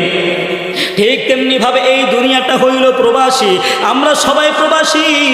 আমাদের আসল বাড়ি হইল জান্নাত। অল্প সময়ের জন্য মহান রাব্বুল আলামিন আমাকে আপনাকে দুনিয়ার জমিনে পাঠাইলেন আখিরাতের পুঁজি সংগ্রহ করার জন্য। এখন যদি এই সময়টা আমরা হেলায় খেলায় কাটাইয়া পার করে দেই, তারপরে যদি আল্লাহ তাআলার সামনে দাঁড়াইয়া যদি বলি আল্লাহ আমরা জান্নাতে যেতে চাই, মহান রাব্বুল আলামিন ডাক দিয়া বলবেন বান্দারে, এই বান্দা দুনিয়ার জমিনে তোমারে পাঠাইলাম পুঁজি সংগ্রহ করার জন্য, নেকি কামাই করার জন্য, কিন্তু তুমি হেলায় খেলায় করিয়া তার নারে করিয়া তোমার জীবনটা পার করলা, একটা নেকি অর্জন করলা না। আজকে এই জান্নাতের মধ্যে তোমার কোনো জায়গা নাই।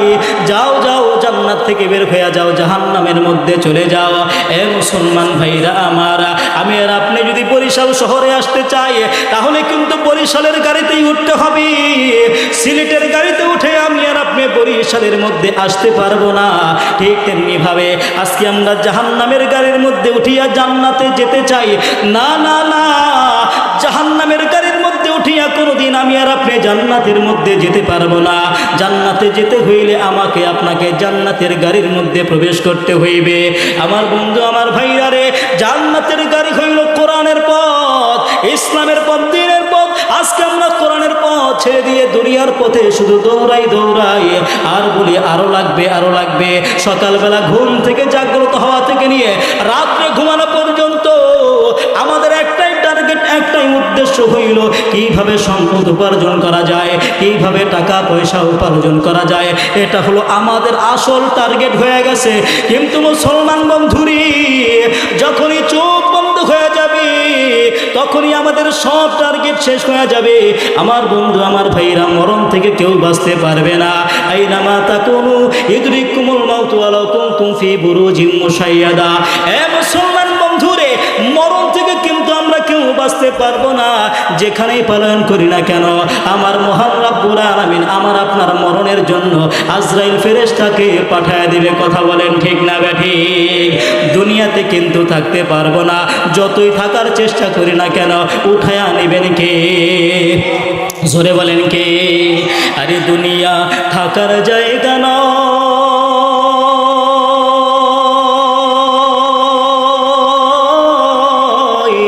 পরকাল হলো তোমার আসল পরিচয়। ও বন্ধুরে, পরকাল হলো তোমার আসল পরিচয়। আরে দুনিয়া থাকার জায়গা নয়,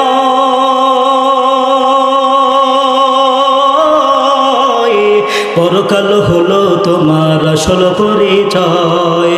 পরকাল হলো তোমার আসল পরিচয়। আরে দুনিয়ার মায়া তোমার শুধুই ছল ছাতরি, নাটায়ের সুতা ছিঁড়লে উড়বে নায়ার ঘুরি, তোমার উড়বে নায়ার ঘুরি। কি জবাব দিবা তুমি, কি জবাব দিবা তুমি, হয় কি রে তোর ভয়? পরকাল হলো তোমার আসল পরিচয়। পরকাল হলো তোমার আসল পরিচয়।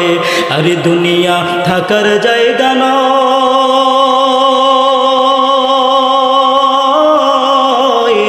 পরকাল হলো তোমার আসল পরিচয়। ও বন্ধুরে, পরকাল হলো তোমার আসল পরিচয়। কথা বলেন ঠিক না ব্যাঠিক? তাহলে কি বুঝলাম? প্রত্যেকটা মানুষের মরণ লাগবে, কিন্তু মরণের কথা আমরা ভুলে গেছি। এ মুসলমান বন্ধুরে, আজকে যদি আমরা দুনিয়ার দিকে তাকাই, পৃথিবীর প্রত্যেকটা দেশের মধ্যে সংসদ ভবন রয়েছে।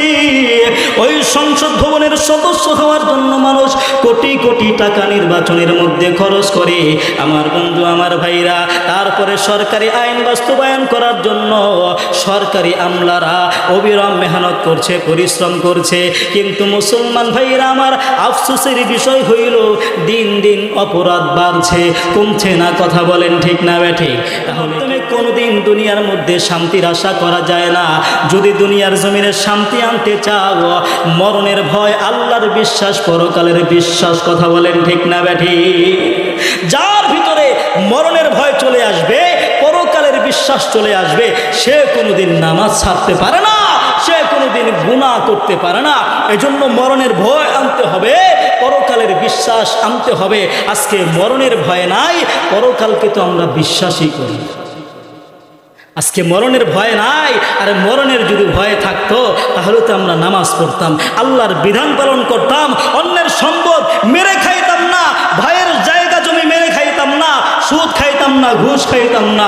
কিন্তু আজকে মরণের ভয় আমাদের ভিতরে না থাকার কারণে এই অবস্থা হয়েছে। আজকে আমরা গোরস্থানে যাই, ভাইয়ের লাশটা কাঁধে করে নিয়ে যাই, ভাইকে কবরের মধ্যে রেখে আসি, আর মনে মনে চিন্তা করি এটা শুধু ভাইয়ের জন্য, আমার জন্য না। আজকে আমাদের চিন্তাটা এমন হয়ে গেছে, এটা শুধু ভাইয়ের জন্য, আমার জন্য না। কিন্তু না না না, এটা দুনিয়ার প্রত্যেকটা মানুষের জন্য। আমরা ভুলে গিয়েছি, আমরা গাফেল হয়ে গেছি। গাফেল হলেই হবে না, ভুললেই হবে না, বরঞ্চ যখন মরণের সময় হবে সাথে সাথে মালাকুল মউত আজরাইল আলাইহিস সালাম চলে আসবে। প্রত্যেকটা মানুষের মরণ লাগবে। কে কোথায় মরবে, কিভাবে মরবে কেউ জানে? জোরে বলেন জানে? আজকে আমরা এখানে মাহফিলে আসছি, বাড়িতে যেতে পারবো এই গ্যারান্টি আমাদের আছে? জোরে বলেন আছে? কারোর নাই, কারোর নাই।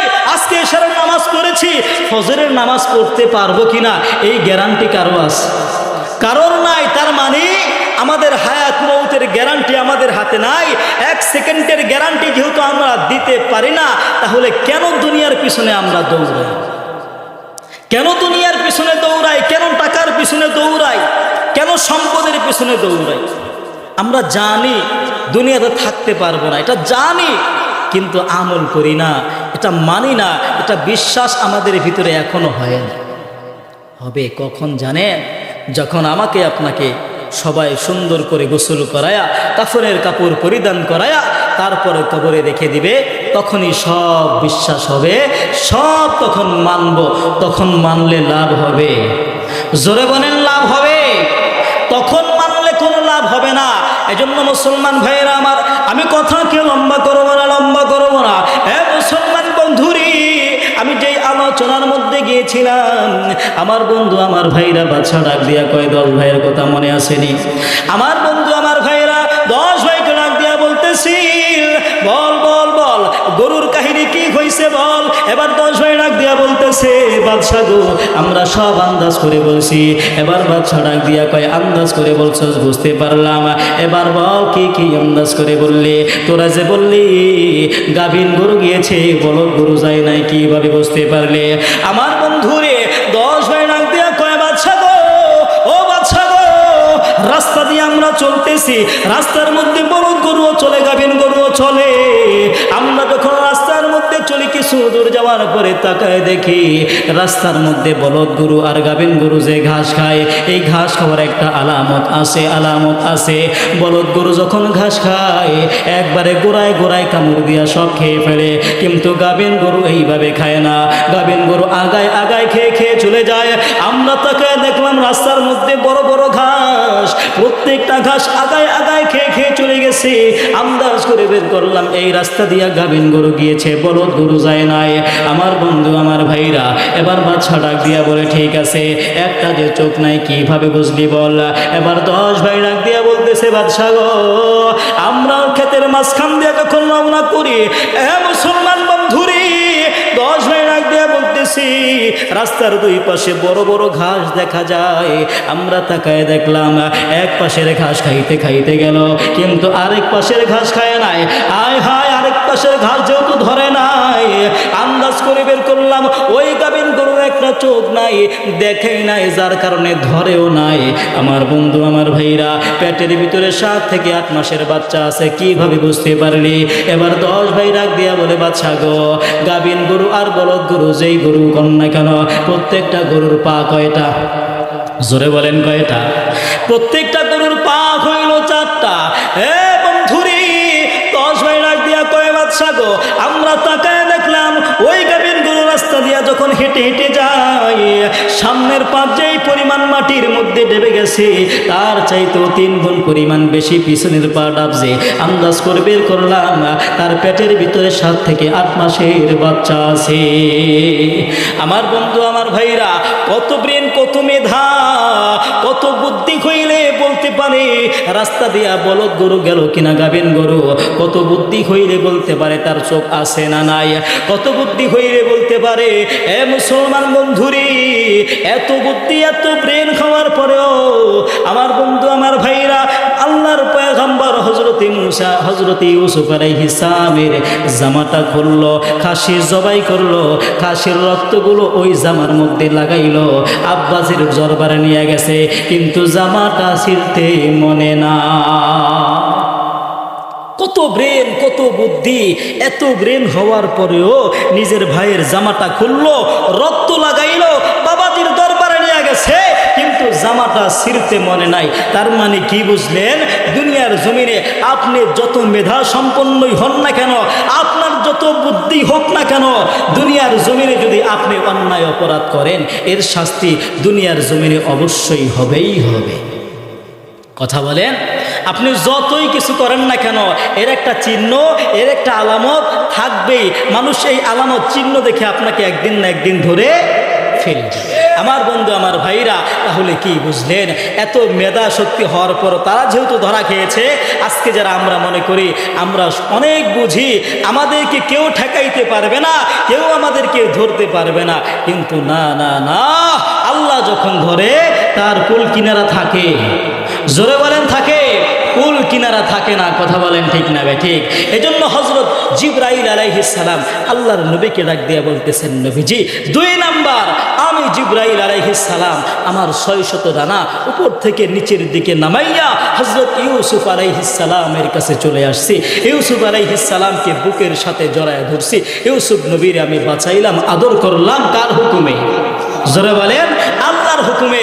3 নাম্বার, নবী গো, আপনার মনে আসেনি ও নবী, তায়েফের জমিনে যখন আপনি দিন প্রচার করার জন্য গেলেন, ইসলাম প্রচার করার জন্য গেলেন, ও নবী, তায়েফের জমিনে আপনাকে আঘাত করেছে, আপনি রক্তাক্ত হয়ে গেছেন।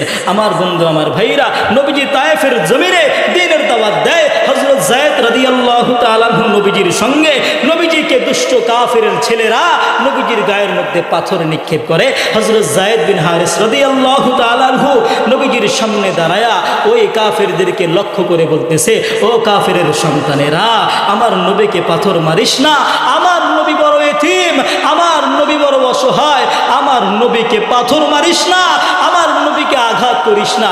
আমার বন্ধু আমার ভাইরা, তারপরও তারা পাথর মারে।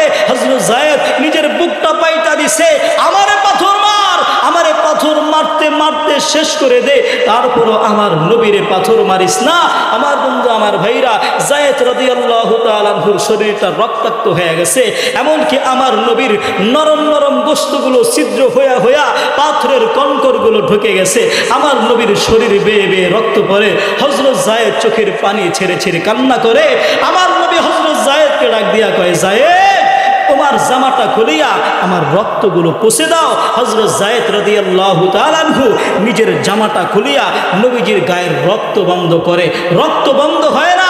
আল্লাহর নবীকে ডাক দিয়া কয়, নবী গো, আপনার শরীরের রক্ত তো বন্ধ হয় না। নবীজি নিজের পাগড়িটা খুলে দিল, নাও আমার পাগড়ি দিয়া রক্ত মুছে দাও। এবার পাগড়ি দিয়া রক্ত মুছে, রক্ত বন্ধ হয় না, পাগড়ি রক্তে রঞ্জিত হয়ে গেছে। আল্লাহর নবীকে ডাক দিয়া কয়, নবী, রক্ত তো বন্ধ হয় না। নবীজি সাল্লাল্লাহু আলাইহি ওয়াসাল্লাম ডান হাত বাম হাত এইভাবে ঢুকাইয়া চাইকা চাইকা নিজের রক্তগুলো জখমের মধ্যে নিয়ে যায়। আমার বন্ধু আমার ভাইরা রে, হযরতে যায়েদ রাদিয়াল্লাহু তাআলা আনহু আল্লাহর নবীকে ডাক দিয়া কয়, নবী গো, ও নবী গো, আমরা জানি মানুষের শরীর থেকে একবার যদি রক্ত বের হয়ে যায়, ওই রক্ত মানুষের দেহের মধ্যে প্রবেশ করে না। আপনি কেন বেহুদা চেষ্টা করতেছেন? কারণ কি? আমার বন্ধু আমার ভাইরা, আল্লাহর নবী দয়ার নবী ডাক দিয়া কয়, যায়েদ রে, এ যায়েদ, শোনো শোনো, এ তায়েফের জমিনের মানুষ আমারে চিনে না, এ তায়েফের জমিনের মানুষ আমাকে চিনতেই পারে নাই, কিন্তু তায়েফের জমিনের মাটি আমাকে চিনে, আসমান আমাকে চিনে, জমিন আমাকে চিনে।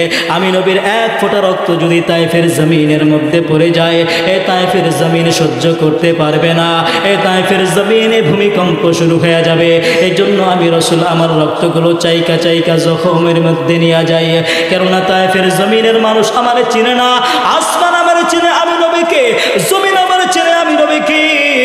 আমি নবী আসমানের নবী, আমি নবী জমিনের নবী, আমি নবী বাতাসের নবী, আমি নবী মাছের নবী, আমি নবী গোটা কুল কায়নাতের নবী, আমি নবী মিজানের পাল্লার নবী, আমি নবী হাসরের নবী।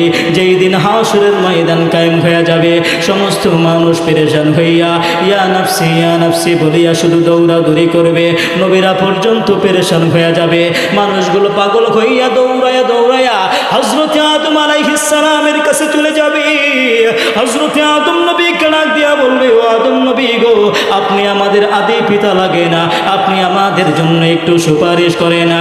আল্লাহর নবী হযরত আদম আলাইহিস সালাম বলবে, আমি তোমাদের আদি পিতা হইতে পারি, কিন্তু আজকে হাসরের ময়দানে আমি নিজের জন্যই নিজে ইয়া নাফসি করতেছি, তোমাদের জন্য আমি সুপারিশ করতে পারবো না, তোমরা অন্য কোথাও চলে যাও।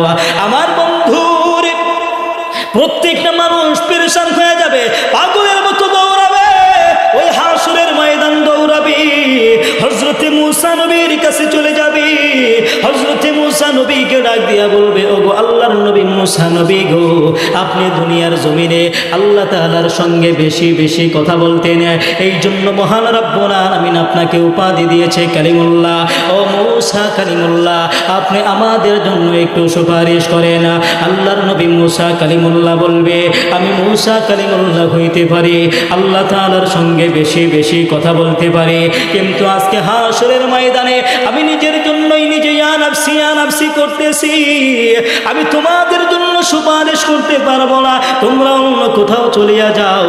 আমার বন্ধু, আমার ভাইরা রে, আল্লাহর নবী মূসা নবী যখন ফিরায় দিল, প্রত্যেকটা মানুষ পেরেশান হইয়া পাগল হইয়া হাসরের ময়দান ঘুরিয়া ঘুরিয়া আল্লাহর নবী ঈসা নবীর কাছে চলে আসবে। আল্লাহর নবী ঈসা নবীর কাছে গিয়ে বলবে, ওগো আল্লাহর নবী ঈসা নবী গো, আল্লাহ আপনাকে দুনিয়ার জমিনে নবী হিসেবে পাঠাইলেন, আবার আপনার দোয়া কবুল করে আল্লাহ আসমানে উঠাইয়া সর্বশেষ নবীর উম্মত বানাইয়া আপনাকে পাঠাইল। ওগো আল্লাহর নবী ঈসা নবী গো, আল্লাহ আপনাকে উপাধি দিয়েছে ঈসা রূহুল্লাহ। ও ঈসা রূহুল্লাহ, আপনি আমাদের জন্য একটু সুপারিশ করেন। আল্লাহর নবী ঈসা রূহুল্লাহ বলবে, আমি ঈসা রূহুল্লাহ হইতে পারি, শেষ নবীর উম্মত হইতে পারি, কিন্তু আজকে হাসরের ময়দানে আমি তোমাদের জন্য সুপারিশ করতে পারবো না, তোমাদের জন্য সুপারিশ করতে পারবো না, যাও যাও অন্য কোথাও চলিয়া যাও।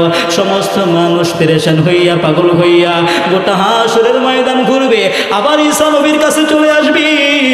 আল্লাহর নবী ঈসা নবীর কাছে আইসা ডাক দিয়া বলবে, আল্লাহর নবী ঈসা নবী গো, আমরা কোথায় যাব, আমরা তো কুল কিনারা পাই না, আপনি কিছু বলে দেন না। আল্লাহর নবী ঈসা নবী ডাক দিয়া বলবে, শোনো, আজকে হাসরের ময়দানে দয়ার নবী মায়ার নবী বিশ্ব নবী মুহাম্মদুর রাসূলুল্লাহ সাল্লাল্লাহু আলাইহি ওয়াসাল্লাম ছাড়া কেউ সুপারিশ করতে পারবে না, তার কাছে চলিয়া যাও। এবার পাগলের মতো মানুষ দৌড়াবে, হাসরের ময়দান ঘুরিয়া ঘুরিয়া আবার ঈসা নবীর কাছে চলে আসবি। ঈসা নবীর কাছে আয়েশা বলবে, আল্লাহর নবী ঈসা নবী গো, এবার বিশ্ব নবীকে আমরা কোথায় পাবো, কোথাও তো আল্লাহর নবীকে দেখতে পাই না। ঈসা নবী ডাক দিয়া বলবে, ওই যে আমরা আযানের দোয়ার মধ্যে পড়ি, আল্লাহুম্মা রাব্ব হাযিহিদ দাওয়াতি তাম্মা ওয়াস সালাতিল কাইমা আতি মুহাম্মাদানিল ওয়াসিলাতা ওয়াল ফাযিলা ওয়া বা'আথহু মাকামান মাহমুদ। এ মুসলমান বন্ধুরে, আল্লাহর নবী দয়ার নবী মায়ার নবী মাকামে মাহমুদের মধ্যে উম্মতের জন্য সেজদায় পড়ে আছে, যাও সেখানে চলে যাও। সমস্ত মানুষ পাগল হইয়া এবার সেখানে দৌড়াইয়া চলে যাবে। আমার বন্ধু, আমার ভাইরা, আল্লাহর নবীর কাছে চলে যাবে। আল্লাহর নবীকে ডাক দিয়া বলবেন, নবী গো, আপনি আমাদের জন্য একটু সুপারিশ করেন। আল্লাহর নবী ডাক দিয়া বলবেন, তোমরা কারা? বলবে, আমরা জাকারিয়া নবীর উম্মত। আল্লাহর নবী আবার ডাক দিয়া বলবে, তোমরা কারা? বলবে, আমরা আদম নবীর উম্মত। আল্লাহর নবী আবার বলবেন, তোমরা কারা? আমরা ইদ্রিস নবীর উম্মত। আল্লাহর নবী চোখের পানি ছেড়ে দিবে। আল্লাহর নবী ডাক দিয়া বলবে, আজকে হাসরের ময়দানে আমার উম্মত কইরে, আমার উম্মত কইরে। আমার বন্ধু, আমার ভাইরা, আল্লাহর নবী দয়ার নবী উম্মতের জন্য কত কান্না করেন। আমার বন্ধু, আমার ভাইরা রে, আল্লাহর নবী দয়ার নবী যখন দুনিয়ার জমিনে জন্মগ্রহণ করলেন, আল্লাহর নবী নিজেই বলেন, আমার মায়ের জবান থেকে শুনেছি, আমি যখন জন্মগ্রহণ করেছি আমাকে শোয়াইতে দেরি, আমি বসতে দেরি করি নাই, আমি আসমানের দিকে তাকায়া বলেছি, ইয়া উম্মতি, ইয়া উম্মতি। মুসলমান বন্ধুরে, আল্লাহর নবী, দয়ার নবী, মায়ার নবী, সরকারে দু আলম নবী জন্ম থেকে নিয়ে মৃত্যু পর্যন্ত আমাদের কথা স্মরণ করলো, এখনো আমাদের জন্য নবী কাঁদে। মুসলমান বন্ধুরে, কিয়ামতের ময়দানে আল্লাহর নবী, দয়ার নবী, মায়ার নবী আমার আপনার জন্য কান্না করবে। ওই হাসরের ময়দানে আমার নবী, দয়ার নবী উম্মতের জন্য সিজদায় পড়ে যাবে। আমার মহান রব্বুল আলামিন ডাক দিয়া বলবে, বন্ধুরে, ও বন্ধু, কেন তুমি সিজদার মধ্যে পড়লা, কারণ কি? আমার আল্লাহ ডাক দিয়া বলবে, বন্ধুরে, দুনিয়ার জমিনে তোমারে কত কাঁদাইলাম, উহুদের ময়দানে তোমারে কত কষ্ট দিয়েছি, আজকে হাসরের ময়দানে আমি মহান রব্বুল আলামিন তোমারে কোনো কষ্ট দিতে চাই না। বন্ধুরে, কি চাইবা বলো? আমার বন্ধু, আমার ভাইরা, আল্লাহর নবী, দয়ার নবী, মায়ার নবী বলবেন, আল্লাহ গো, আমার গুনাহগার উম্মতকে মাফ কইরা দেন। আর জোরে কন্যা সুবহানাল্লাহ। আমার বন্ধু রে, ওই রোজ কিয়ামতের ময়দানে আবার আপনার জন্য সুপারিশ করবেন কে? আমার আপনার নবী মুহাম্মদুর রাসূলুল্লাহ। আমার বন্ধু, আমার ভাইরা রে, রোজ হাসরে আমার আপনার জন্য আল্লাহর নবী, দয়ার নবী সুপারিশ করবে। আমার আল্লাহ ডাক দিয়া বলবে, ও ফেরেশতারা, যাও যাও, আমার বন্ধুর যত উম্মত আছে সবাইরে ধরে ধরে জান্নাতের মধ্যে পাঠাইয়া দাও। আর জোরে কন্যা সুবহানাল্লাহ। ফেরেশতারা চলে যাবে, হাসরের ময়দান বিচরণ করবে, গোটা হাসরের ময়দান ঘুরিয়া আল্লাহর কাছে চলে আসবে, আল্লাহ, আপনার নবীর উম্মত কারা? আমার বন্ধু, আমার ভাইরা, আপনার নবীর উম্মত কারা যখন বলবে, আল্লাহ বলবে, ওই যে দেখো না অমক অমক। আমার বন্ধু, আমার ভাইরা, মনে করেন আপনাদের এলাকায় একজনের 100টা গরু আছে। কয়টা? 100 গরুর ভিতরে 10টা গরুর মাথা ধবধবে সাদা, আর বাকি অন্য যত গরু আছে সব এক কালার, কিন্তু এই 10টা গরু আলাদা, মাথাটা ধবধবে সাদা। এখন এই 10টা গরু চিনতে কষ্ট হবে। জোরে বলেন, কষ্ট হবে। ঠিক তেমনি হাসরের ময়দানে শেষ নবীর উম্মত যারা হবে তাদের চেহারাগুলো চকচক করবে, হাত পা গুলো চকচক করবে। কেন? ওই যে আমরা শীতের রজনীতে উজু করে তারপরে নামাজ করেছিলাম, যার কারণে আমাদের এই অঙ্গগুলো চকচক করবে। মহান রব্বুল আলামিন ফেরেশতাদেরকে বলবে, তাদেরকে ধরে ধরে জান্নাতের মধ্যে পাঠায়া দাও। জোরে কোন সুবহানাল্লাহ। আমার বন্ধু, আমার ভাইরা, তারপর আল্লাহর নবী বলবেন, আল্লাহ গো, আমার আরো উম্মতরে আপনি জান্নাতে পাঠান। এ মুসলমান বন্ধুরে, আমার নবী, দয়ার নবী যখন আল্লাহ তাআলার কাছে বলবেন, আমার আল্লাহ হইল আসমানের মালিক। কিসের মালিক? জোরে বলেন। আমার আল্লাহ আসমানের মালিক, আমার নবীও আসমানের নবী। আমার আল্লাহ জমিনের মালিক, আমার নবীও জমিনের নবী। আমার আল্লাহ কুল কায়নাতের মালিক, আমার নবীও কুল কায়নাতের নবী। এ মুসলমান বন্ধুরে, আমার আল্লাহ হাসরের মালিক, আমার নবী হাসরের নবী। আমার আল্লাহ মিজানের পাল্লার মালিক, আমার নবীও মিজানের পাল্লার নবী। আমার আল্লাহ পুল সিরাতের মালিক, আমার নবীও পুল সিরাতের মালিক। আমার আল্লাহ ডাক দিয়ে বলবেন, নবীরে, ও নবী গো, জান জান, আপনি জাহান্নামের মধ্যে ঢুকিয়া পড়েন, যারে যারে মন চায় বের করে জান্নাতের মধ্যে নিয়ে যা। আমার বন্ধু, আমার ভাইরা, ওই রকম দয়ার নবী, মায়ার নবী, আমার আপনার ওই নবী, দয়ার নবী তায়েফের জমিনে ওই নবীর কাফের বেঈমানের দলেরা পাথর নিক্ষেপ করে, আল্লাহর নবী, দয়ার নবী কিন্তু তাদেরকে কিছুই বলে না। আমার বন্ধু, আমার ভাইরা, নবীজির গোটা শরীরে মোবারক রক্তে রঞ্জিত হয়ে গেছে। আল্লাহর নবী, দয়ার নবী বসে আছে, এমন সময় হযরতে জিবরাইল আলাইহিস সালাম চলে আসলো। হে মুসলমান বন্ধুরে, আমার আল্লাহ জিবরাইলকে পাঠায় দিল, ও জিবরাইল, জলদি করিয়া যাও। জিবরাইল ডাক দিয়া বলে, আল্লাহ কোথায়? আমার আল্লাহ ডাক দিয়া কয়, ওই যে দেখো তায়েফের জমিন, ওই তায়েফের জমিনের মধ্যে চলিয়া যাও। আমার নবী, আমার দয়ার নবী, মায়ার নবী তায়েফের জমিনে বড় কষ্ট করতেছে। আমার নবীর রক্ত যেন তায়েফের জমিনের মধ্যে না পড়ে। এ মুসলমান বন্ধুরে, তৃতীয়বারের মতো হযরতে জিবরাইল আলাইহিস সালাম 600 দানা উপর থেকে নিচের দিকে নামাইয়া আমার নবীর পায়ের নিচে সাথে সাথে বিছায়া দিয়েছে। আমার বন্ধু, আমার ভাইরা, নবীজির পায়ের নিচে ডানা বিছানোর পরে এবার সে হাউমাউ করে কান্না শুরু করে দিয়েছে। আমার নবী, দয়ার নবী ডাক দিয়া কয়, কয় জিবরাইল তুমি কেন কাঁদো? কারণ কি জিবরাইল আলাইহিস সালাম কোনো কথা বলে না। আবার জিজ্ঞাসা করে জিবরাইল তুমি কেন কাঁদো? জিবরাইল কোনো কথা বলে না। আবার জিজ্ঞাসা করে জিবরাইল কেন কাঁদো? জিবরাইল কোনো কথা বলে না। জিবরাইল ডাক দিয়া কয় আপনার কাছে বলবো না, আমার মালিক আল্লাহ তাআলার কাছে বলবো। আমার আল্লাহ ডাক দিয়া কয় জিবরাইল কেন কান্না করো? জিবরাইল ডাক দিয়া কয় আল্লাহ আপনার নবীর রক্তের ওজন এত বেশি, এটা যদি আমি আগে জানতাম আমার 600 ডানা তার পায়ের নিচে বিছাইতাম। এত ওজনওয়ালা রক্ত আমার নবীর, ওই রক্ত যদি তায়েফের জমিনে পড়ে যাইতো, তায়েফের জমিন শেষ হয়ে যাইতো, ভূমিকম্প শুরু হয়ে যাইতো। আল্লাহর নবীকে এত কষ্ট দিয়েছে। ওই তায়েফের জমিনে নবীজি বসে আছে, দুই পাহাড়ের দুই ফেরেশতা চলে আসছে। আল্লাহর নবীকে বলেন নবীজি আপনি শুধু বলেন, সাথে সাথে দুই পাহাড়কে একত্রিত করে তায়েফের জমিন ধ্বংস করে দিব। কিন্তু মুসলমান ভাইরা আমার আপনার নবী বলেন আল্লাহুম্মা হাদি কওমি ফাইন্নাহুম লা ইয়ালামুন। হে আমার রব, হে আমার মালিক, আপনি আমার কওমকে হেদায়েত দান করেন, তারা আমারে চিনতে পারে না। কেমন দয়ার নবী, কেমন মায়ার নবী আমরা পাইলাম। নবীরে এত কষ্ট দিল, নবীরে এত কষ্ট দিল। নবীজি বদদোয়া দেয় না, বরঞ্চ হেদায়েতের দোয়া করে। কিন্তু আমাকে আপনাকে সামান্য চর থাপ্পড় তো দূরে কথা, বড় শত্রুতা তো দূরের কথা, যদি আপনার বিরুদ্ধে কেউ একটা কথা বলে, অনেক আগে বলছে, আপনি 1 মাস পরেও যদি শোনেন মেজাজটা কিন্তু গরম হয়ে যায়। কিন্তু আমার নবী দয়ার নবীকে এত আঘাত করার পরেও নবীজি বদদোয়া দেয় না, বরঞ্চ নবীজি হেদায়েতের দোয়া করে। নবীজি সাল্লাল্লাহু আলাইহি ওয়াসাল্লাম ওই তায়েফের জমিন থেকে নবীজির আপন ফুফু উম্মে হানির ঘরের মধ্যে চলে আসছে।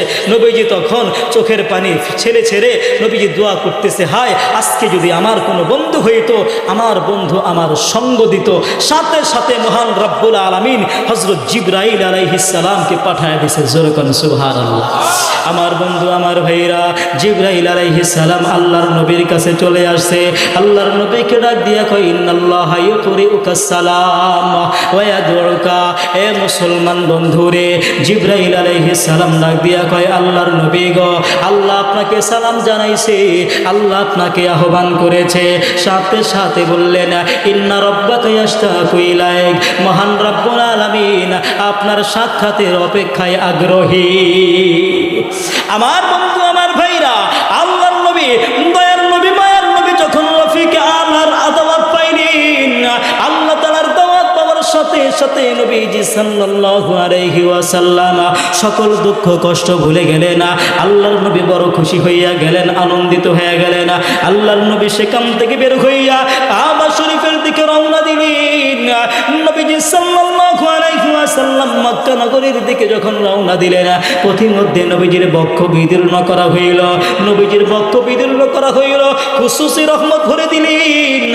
আল্লাহর নবী দয়ার নবী মায়ার নবী যখন মক্কা নগরীর মধ্যে আগমন করলেন, নবীজি সুন্দর করে গোসল করে ওযু করে 2 রাকাত নামাজ পড়লেন।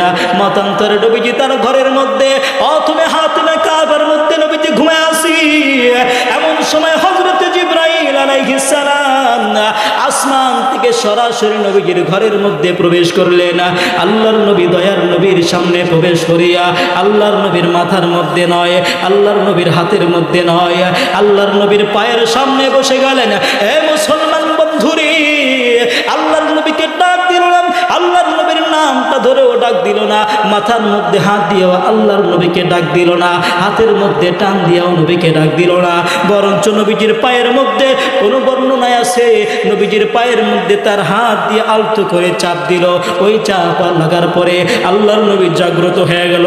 আবার কোনো বর্ণনার মধ্যে পাওয়া যায় হযরত জিবরাইল আলাইহিস সালাম নিজের নরম নরম ঠোঁটের মাধ্যমে আল্লাহর নবীর পায়ের মধ্যে চুমা লাগায় দিছে।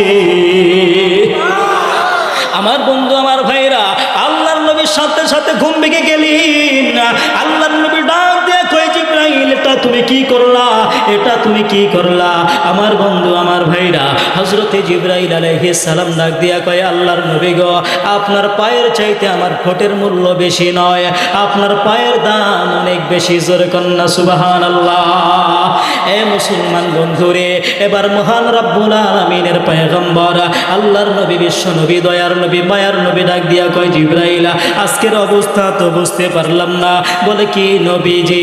আল্লাহর নবী ডাক দিয়া কয়, প্রতিদিন আমার কাছে আসো, দরজা দিয়া তারপরে ভিতরে প্রবেশ করো। আজকে কেন দরজা দিয়া না এসে সরাসরি আসমান থেকে আমার ঘরের মধ্যে আসলা, কারণ কি? আমার বন্ধু আমার ভাইরা, জিবরাইল ডাক দিয়া কয়, নবী গো, আজকে সব কিছু উল্টা উল্টা হবে, আজকে সব উপরে উপরে হবে, আজকে নিচে কিছুই হবে না, দরজা দিয়া কিছুই হবে না, আজকে উপর দিয়ে আসছে, উপর দিয়েই বের হয়ে চলে যাব।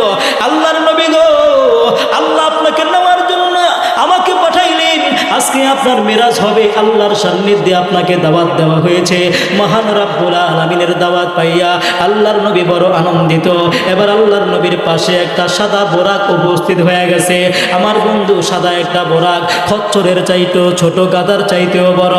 এই বোরাকটা এত গতিশীল, বিদ্যুতের চাইতেও গতিশীল। বিদ্যুৎ সেকেন্ডে 1,48,000 মাইল থেকে চলতে পারে, এর চাইতেও গতিশীল হইল এই বোরাক। আল্লাহর নবীকে ডাক দিয়া কয়, নবী গো, আপনি এই বোরাকের মধ্যে আরোহণ করিয়া তারপরে আমার সঙ্গে চলেন। আল্লাহর নবী যখন বোরাকের কাছে গেলেন, আল্লাহর নবী বোরাকের মধ্যে আরোহণ করবি, ওই বোরাক ডাক দিয়া কয়, আল্লাহর নবী গো, আমি আপনাকে আমার উপরে উঠাইতে পারবো না। জোরে কন্যা সুবহানাল্লাহ। আমার বন্ধু আমার ভাইরা, পারবো না। আল্লাহর নবী ডাক দিয়া কয়, কেন? এ মুসলমান বন্ধুরে, বোরাক ডাক দিয়া কয়, নবী গো, ও নবী, নবী, ও নবী গো, আপনি যখন জান্নাতের মধ্যে প্রবেশ করবেন, তখন আপনি বোরাকের মধ্যে আরোহণ করিয়া জান্নাতের মধ্যে প্রবেশ করবেন।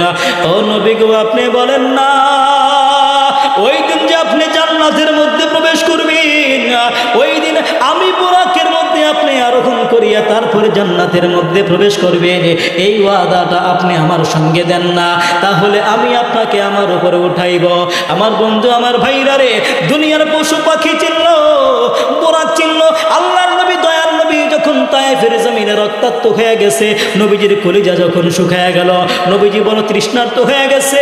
হযরতে যায়েদকে ডাক দিয়া কয়, যায়েদ রে, একটু পানির ব্যবস্থা করো, পানির ব্যবস্থা করো। আমার বন্ধু আমার ভাইরা, হযরতে যায়েদ কোথাও পানি পায় না। আমার বন্ধু আমার ভাইরা, একটা ইহুদি সে তার ছাগলগুলো নিয়ে যায়। আল্লাহর নবী আর যায়েদ ছাগলগুলোর সামনে গিয়ে ইহুদিকে ডাক দিয়ে কয়, ইহুদি রে, আমাদেরকে একটু দুধের ব্যবস্থা করে দাও না, প্রচন্ড প্রাণী পিপাসা লেগেছে। ইহুদি ডাক দিয়া কয়, এতদিন জানতাম মুসলমানরা নাকি পাগল, আজকে সরাসরি দেখলাম মুসলমানরা পাগল। আমার কাছে যেই ছাগলগুলো আছে, একটাও দুধ দেয় না, একটাও দুধ দেয় না, আমি কিভাবে তোমারে দুধ বের করে দিব? আমার বন্ধু আমার ভাইরা, আল্লাহর নবী, দয়ার নবী, মায়ার নবী ডাক দিয়া কয়, ওই ইহুদি, তুমি আমার একটু সুযোগ করিয়ে দাও, একটু সুযোগ করিয়ে দাও। আল্লাহর নবী, দয়ার নবী একটা বকরির সামনে বসিয়া গেলেন। বকরির কানে কানে ডাক দিয়া কয়, বকরি শোন, আমি দয়ার নবী, মায়ার নবী, আমি হইলাম বিশ্ব নবী, আমি মহান রব্বুল আলামিনের প্রেরিত পয়গম্বর মুহাম্মদুর রাসূলুল্লাহ, আমি বড় পিপাসিত, তোমার কাছে আমি একটু দুধ চাই আমার পিপাসা নিবারণ করার জন্য। এই কথা বলার সাথে সাথে ওই বকরির কিন্তু বাচ্চা নাই, সাথে সাথে ওলানের মধ্যে দুধ চলে আসছে। আমার বন্ধু আমার ভাইরা, আল্লাহর নবী, দয়ার নবী, মায়ার নবী একটা ওলান থেকে দুধ পান করলেন, আরেকটা থেকে হযরতে যায়েদকে পান করাইলেন, আরেকটা থেকে ইহুদিকে পান করাইয়া বললেন, বাকি তুমি এই দুধ নিয়া তারপরে যাও, বাড়ির মধ্যে চলিয়া যাও, তোমার আত্মীয় স্বজনকে পান করাও। আমার বন্ধু আমার ভাইরা, দেখেন দেখেন, একটা বকরি হইয়া আল্লাহর নবীকে চিনতে পারলেন। আর আমরা মানুষ হওয়ার পরেও মহান রব্বুল আলামিনের পয়গম্বর মুহাম্মদুর রাসূলুল্লাহকে আমরা চিনলাম না, নবীজির আদর্শ অনুসরণ করলাম না, নবীজির সুন্নত মেনে দুনিয়ার জমিনে আমরা চলি না। কিন্তু পশু পাখি পর্যন্ত আমার আপনার দয়ার নবীকে চিনতে পারলে না। আমার বন্ধু আমার ভাইরা, সেই দিন মেরাজের রজনীতে ওই বোরাকটা আল্লাহর নবীকে বলতেছেন, নবী গো, আপনি আমার সঙ্গে ওয়াদা করেন, আপনি যখন জান্নাতের মধ্যে প্রবেশ করবেন, আমি বোরাকের মধ্যে আরোহণ করিয়া জান্নাতের মধ্যে প্রবেশ করবি। সাথে সাথে বোরাকের মধ্যে আরোহণ করিয়া সর্বপ্রথম মদিনা শরীফের মধ্যে উপস্থিত হইলেন। আল্লাহর নবী মদিনা শরীফের মধ্যে 2 রাকাত নামাজ পড়লেন।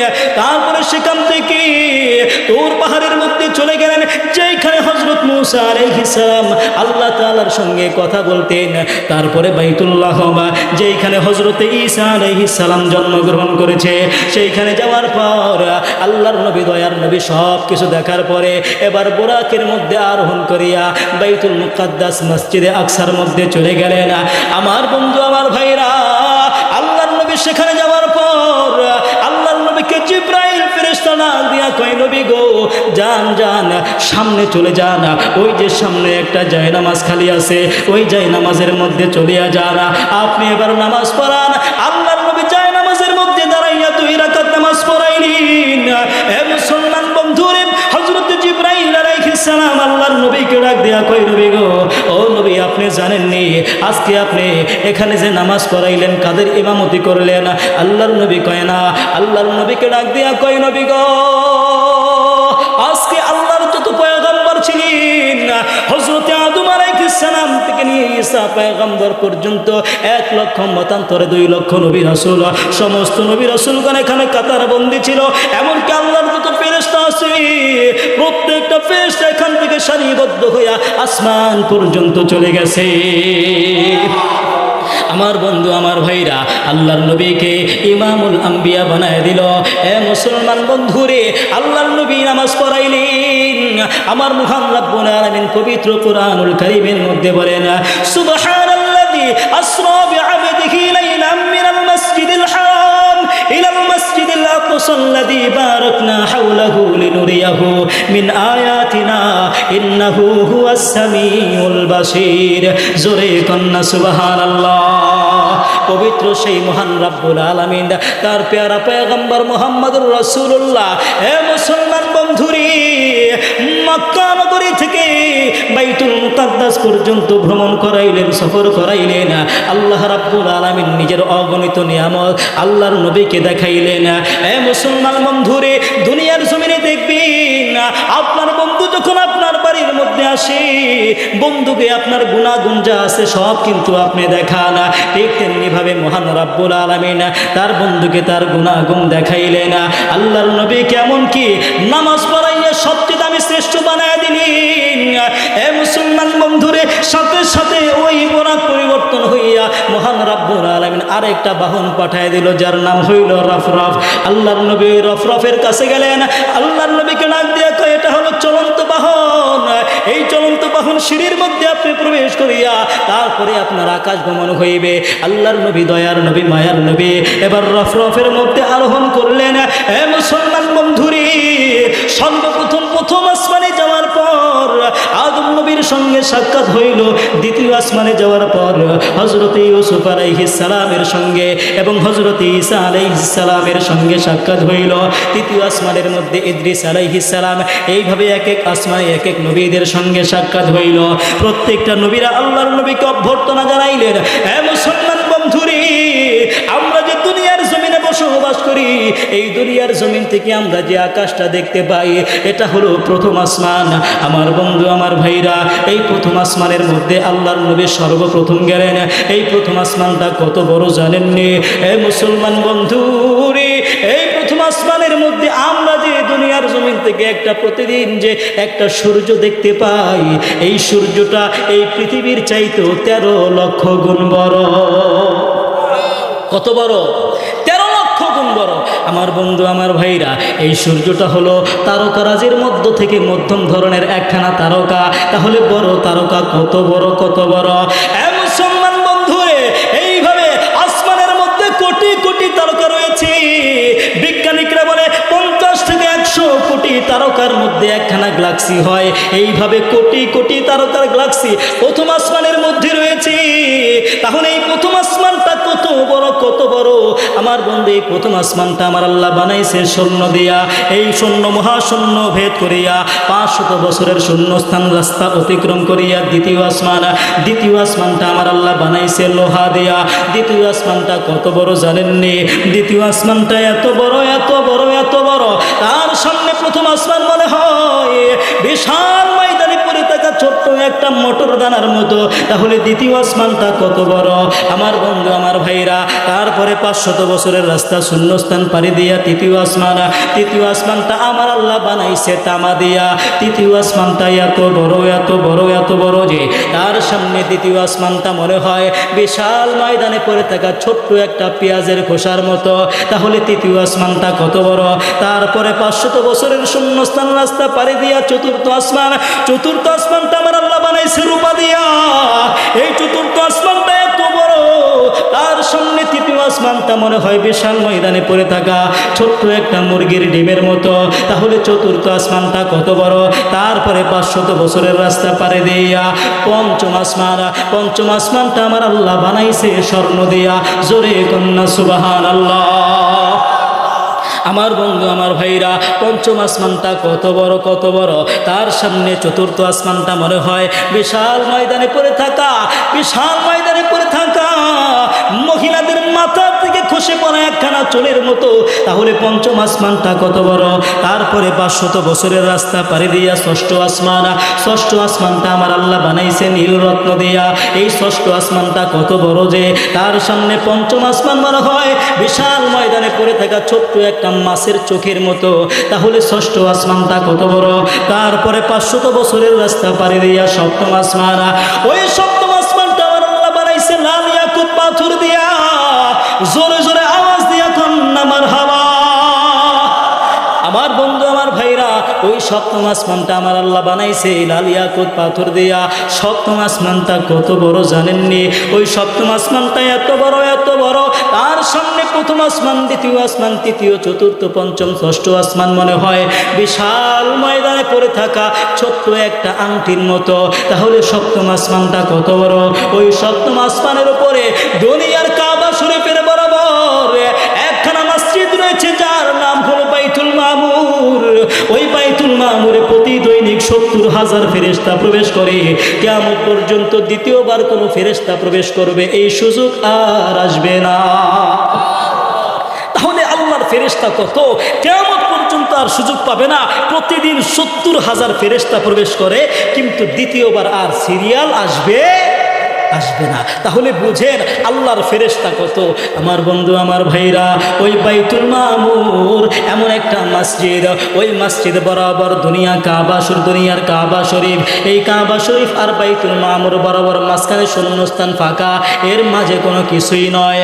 আমার বন্ধুরে, আমি আপনার কাছে বলতে চাই একটু ভালো করিয়া শুনেন, মহান রব্বুল আলামিনের খুশুসি রহমত প্রতিদিন ওই বাইতুল মামুরের মধ্যে সর্বপ্রথম আসে। সেখান থেকে ওই বাইতুল মামুর থেকে দুনিয়ার কাবা শরীফের মধ্যে আসে। তারপরে গোটা পৃথিবীর মধ্যে সুবহে সাদিক অর্থাৎ ফজরের সময় ছড়াইয়া যায়। আর যারা ফজরের নামাজে উপস্থিত হয়, ওই জান্নাতের খুশুসি রহমত, ওই খুশুসি বাতাসগুলো প্রত্যেকটা মানুষের গায়ের মধ্যে লেগে যায়। জোরে কন্যা সুবহানাল্লাহ। আমার বন্ধু আমার ভাইরা, ওই বাইতুল মামুরের পাশেই রয়েছে সিদরাতুল মুনতাহা, বিশাল বড় কুল বৃক্ষ।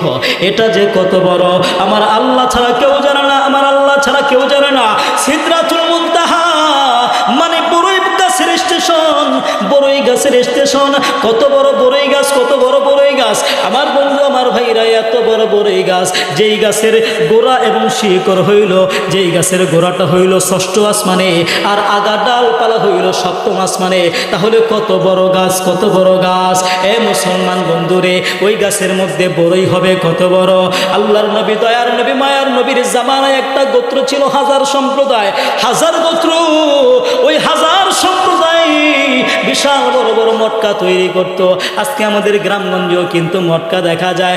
মটকার মধ্যে মানুষ চাউল রাখে, কেউ পানি রাখে, কিন্তু ওই হাজারবাসী সর্বপ্রথম মটকার আবিষ্কার করলেন, বিশাল বড় বড় মটকা তৈরি করলেন।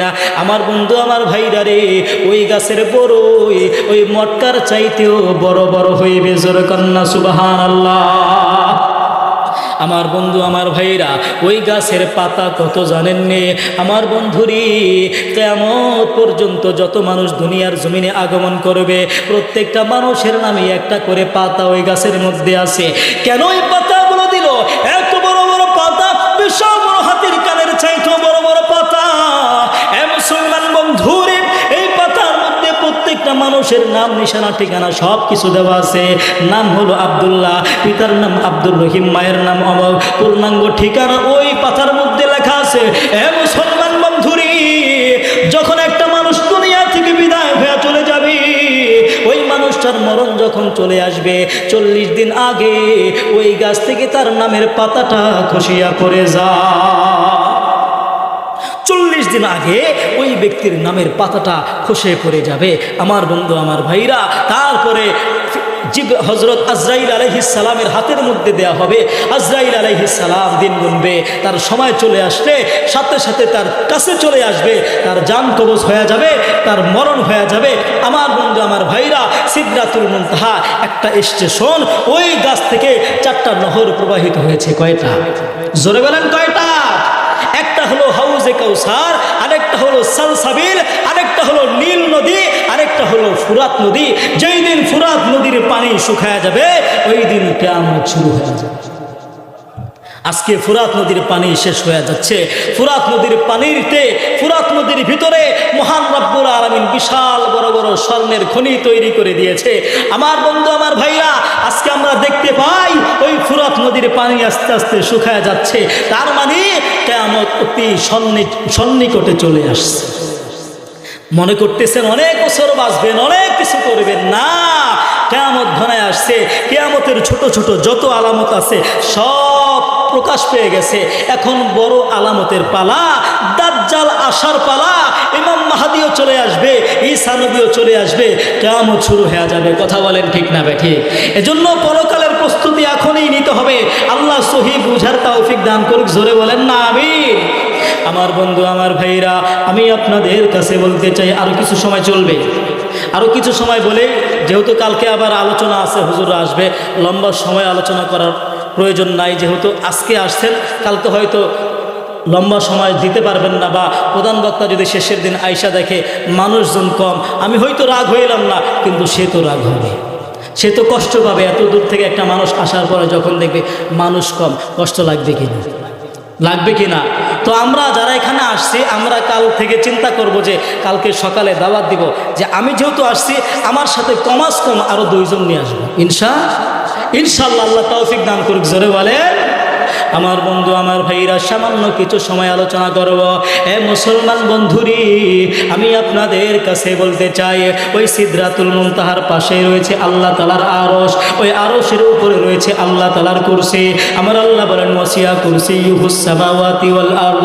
এ মুসলমান বন্ধুরে, এই কুরসিটা আসমান এবং জমিনকে বেষ্টন করে রেখেছি। আমার বন্ধু, আমার ভাইরা, ওই কুরসিটা কত বড়, কত বড়, কত বড়। আমার বন্ধু, এই কুরসিটা এত বড় যে 7 আসমান 7 জমিন মনে হয় ওই কুরসির সামনে বিশাল ময়দানে পড়ে থাকা ছোট্ট একটা আংটির মতো। তাহলে কুরসিটা কত বড়, আর ওই কুরসির মধ্যে যেই আল্লাহ বসবে ওই আল্লাহ কত বড়। আমার বন্ধু, আমার ভাইরা, আল্লাহ যে কত বড় আমরা জানি না। আমার বন্ধু, আমার ভাইরা, ওই আল্লাহর সামনে কিন্তু আমার আপনার দাঁড়ানো লাগবে।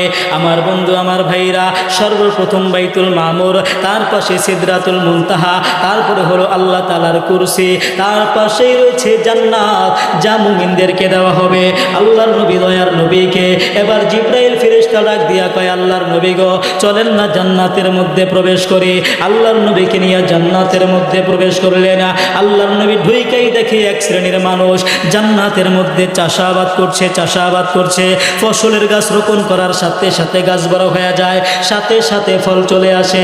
আল্লাহর নবী যখন ফল কাটিয়ে নিয়ে যায়, আবার সাথে সাথে পুনরায় ফল চলে আসে। আল্লাহর নবী ডাক দিয়া কয়, জিবরাইল, এটা কেন হচ্ছে, কারণ কি? আল্লাহর নবীকে জিবরাইল ডাক দিয়া কয়, নবী গো, এটা হলো আপনার ওই সকল উম্মত যারা দুনিয়ার জমিনে নেক কাজ করবে, এইভাবে নিয়ামত কিয়ামত পর্যন্ত পাইতেই থাকবে। জয় কন্যা সুবহানাল্লাহ। আমার বন্ধুরে, আমি আপনাদের কাছে বলতে চাই, একটু ভালো করে শোনো।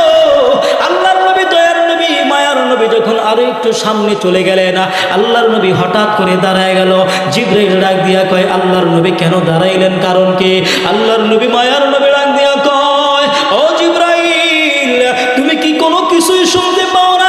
জিবরাইল ডাক দিয়া কয়, আল্লাহর নবী গো, কি শুনতে শুনতে পাইব। আল্লাহর নবী ডাক দিয়া কয় জিবরাইল আমি যেন কার পায়ের জুতার আওয়াজ শুনতে পাই। আমার বন্ধু আমার ভাইরা আল্লাহর নবী ডাক দিয়া কয় আমি যেন কার পায়ের জুতার আওয়াজ শুনতে পাই। হযরতে জিবরাইল ডাক দিয়া কয় আল্লাহর নবী আর কেউ নয়, আর কেউ নয়, আপনার সাহাবী হযরতে বেলালের পায়ের জুতার আওয়াজ। আমার বন্ধু আমার ভাইরা আল্লাহর নবী দয়ার নবী মেরাজের রজনী ভ্রমণ করার পরে হযরতে বেলালকে ডাক দিয়া কয় বেলাল রে এমন কি আমল করো আমার কাছে বলো। বেলাল ডাক দিয়া কয় আল্লাহর নবী আমার তো তেমন কোনো আমল নাই। আল্লাহর নবী ডাক দিয়া কয় বেলাল রে এ বেলাল তুমি তো জানো না, তুমি তো জানো না আমি যখন জান্নাতের মধ্যে ভ্রমণ করি ফাইন্নী সামিআতু দাফান আলাইকা বাইনা ইয়াদাই ফিল জান্নাহ, আমি যখন জান্নাতের মধ্যে ভ্রমণ করি তখন তোমার পায়ের জুতার আওয়াজ শুনতে পেয়েছি। এই বেলাল বলো তুমি এমন কি আমল করো। হযরতে বেলাল ডাক দিয়া কয় আল্লাহর নবী গো আমার তেমন কোনো আমল নাই, তেমন কোনো আমল নাই। এ মুসলমান বন্ধুরি আল্লাহর নবীকে ডাক দিয়া কয় নবী গো আমার একটা শুধু আমল আছে, আমি যখনই ওযু করি সাথে সাথে 2 রাকাত নামাজ পড়ি নেই। আল্লাহর নবী দয়ার নবী মায়ের নবী ডাক দিয়া কয় বেলাল রে এই কারণে আমার আল্লাহ তোমার সম্মান মর্যাদা বাড়ায় দিছে। এ মুসলমান বন্ধুরে বেলালের সম্মান কত বেশি, কত বেশি। একদিন আল্লাহর নবী দয়ার নবী হযরত আলীকে সঙ্গে নিয়ে নবীজি সেহরি খাইতেছে, খাসির গোশত ভুনা করে রুটি দিয়া সারিদ বানাইয়া নবীজি আর হযরত আলী খাইতেছে। এমন সময় হযরতে বেলাল আল্লাহর নবীকে ডাক দিয়া কয় নবী গো সুবহে সাদিক হয়ে গেছে, আপনারা খানা পিনা বন্ধ করে দেন। এই কথা বলিয়া হযরতে বেলাল চলে গেল। কিছু সময় পর আবার আয়েশা দেখে আল্লাহর নবী হযরত আলী দুইজনেই খাবার খাইতেছে, খাওয়া দাওয়া বন্ধ করে নাই। হযরতে বেলাল ডাক দিয়া কয় নবী গো খোদার কসম সুবহে সাদিক হয়ে গেছে, আপনারা খাওয়া দাওয়া বন্ধ করে দেন। সাথে সাথে আল্লাহর নবী হাত উঠায় নিল। আল্লাহর নবী ডাক দিয়া কয় বেলাল এ বেলাল রে এখনো সুবহে সাদিক হয় নাই, তুমি যেটা দেখছো এটা তো সুবহে সাদির আবাস নয় রে, এটা হলো তার আগ মুহূর্তের আবাস। এখনো সুবহে সাদিক হয় নাই, এখনো সেহরির সময় শেষ হয় নাই। তবে শোনো শোনো তুমি যেহেতু মহান রব্বুল আলামিনের কসম খাইছো, এই কসম খাওয়ার কারণে আমার মহান রব্বুল আলামিন তোমার কসমকে পূর্ণ করে দিছে। আমার বন্ধু আমার ভাইরা কেননা যারা আল্লাহওয়ালা, যারা আল্লাহর পথে চলে, আল্লাহর হুকুম মেনে চলে, তারা যদি কসম করি এই কসমটা মহান রব্বুল আলামিন পূর্ণ করিয়া দেয়। হযরত বেলাল যেহেতু কসম করে বলছে আল্লাহর নবী গো সুবহে সাদিক হয়ে গেছে, কসম করার কারণে আমার আল্লাহ সুবহে সাদিক করে দিছে। মাল্লাহুল মাওলা ফালাহুল কুল, যেই ব্যক্তি মাওলার হয়ে যায় মাওলা তার হয়ে যায়। কথা বলেন ঠিক না ব্যাঠিক? বেলালের সম্মান মর্যাদা দেখে না দুনিয়ার জমিনে হাটে আওয়াজ শোনা যায় জান্নাতে। আল্লাহর নবী শোনাইল। আল্লাহর নবী ডাক দিয়া কয় আমি এমন একজন ব্যক্তিকে চিনি যার মা কেউ চিনি, বাবা কেউ চিনি। ওই ব্যক্তি যখন জান্নাতের মধ্যে প্রবেশ করবে জান্নাতের প্রত্যেকটা দরওয়াজা তাকে আহলান সাহলান মারহাবান জানাইবে। প্রত্যেকটা দরজা বলে আমার ভিতর দিয়ে আসেন, আমার দরজা দিয়ে আসেন। আমার বন্ধু আমার ভাইরা হযরতে সালমান ফারসি ডাক দিয়া কয় আল্লাহর নবী ও নবী গো ওই ব্যক্তিকে আমাকে একটু বলেন না। আল্লাহর নবী ডাক দিয়া কয় তিনি আর কেউ নয় আমার সাহাবী হযরতে আবু বকর সিদ্দিক রাদিয়াল্লাহু তাআলা আনহু। আমার বন্ধু আমার ভাইরা এবার আল্লাহর নবী ডাক দিয়া কয় আমি জান্নাতের মধ্যে আর একটু সামনে গেলাম, তাকায় দেখি বিশাল সুন্দর লাল ইয়াকুত পাথর দিয়া মণিমুক্তা জওহরি দিয়া বিশাল সুন্দর একটা প্রাসাদ দেখা যায়। ওই প্রাসাদের মধ্যে হুর গিলমানও দেখা যায়। চিন্তা করলাম প্রাসাদটা একটু দেখি, ওই ঘরের মধ্যে একটু প্রবেশ করি। আমি জিবরাইলকে ডাক দিলাম ও জিবরাইল এত সুন্দর প্রাসাদ এইটা কার? হযরত জিবরাইল আলাইহিস সালাম ডাক দিয়া কয় আল্লাহর নবী গো এটা আপনার সাহাবী হযরত ওমর রাদিয়াল্লাহু তাআলা আনহুর ঘর। আল্লাহর নবী মনে মনে চিন্তা করে হাই হাই ওমরের যেই মেজাজ, ওমর যদি আমার সাথে অভিমান করে, আমার সাথে রাগ করে। আল্লাহর নবী ঘরের মধ্যে প্রবেশ করলেন না। এই কথা শোনার পর হযরত ওমর চোখের পানি ছেড়ে দিলেন। আল্লাহর নবীকে ডাক দিয়ে বলতেছেন নবী গো আপনি আমার প্রতি এরকম ধারণা করেন? আল্লাহর নবী গো আপনি যদি আমার ঘরের মধ্যে প্রবেশ করতেন আমি বড় খুশি হইতাম, আমি বড় আনন্দিত হইতাম।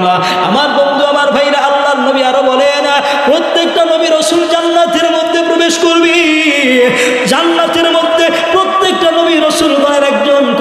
থাকবে। আল্লাহর নবী, দয়ার নবী, মায়ার নবী হযরত ওসমানকে ডাক দিলেন। ওসমানের হাতটা ডাক ধরিয়া বলে, ওসমান রে, প্রত্যেকটা নবীর তো বন্ধু হইবে, আনতা রাফিকি ফিল জান্নাতি। এ ওসমান রে, তুমি জান্নাতের মধ্যে আমার বন্ধু হইবা।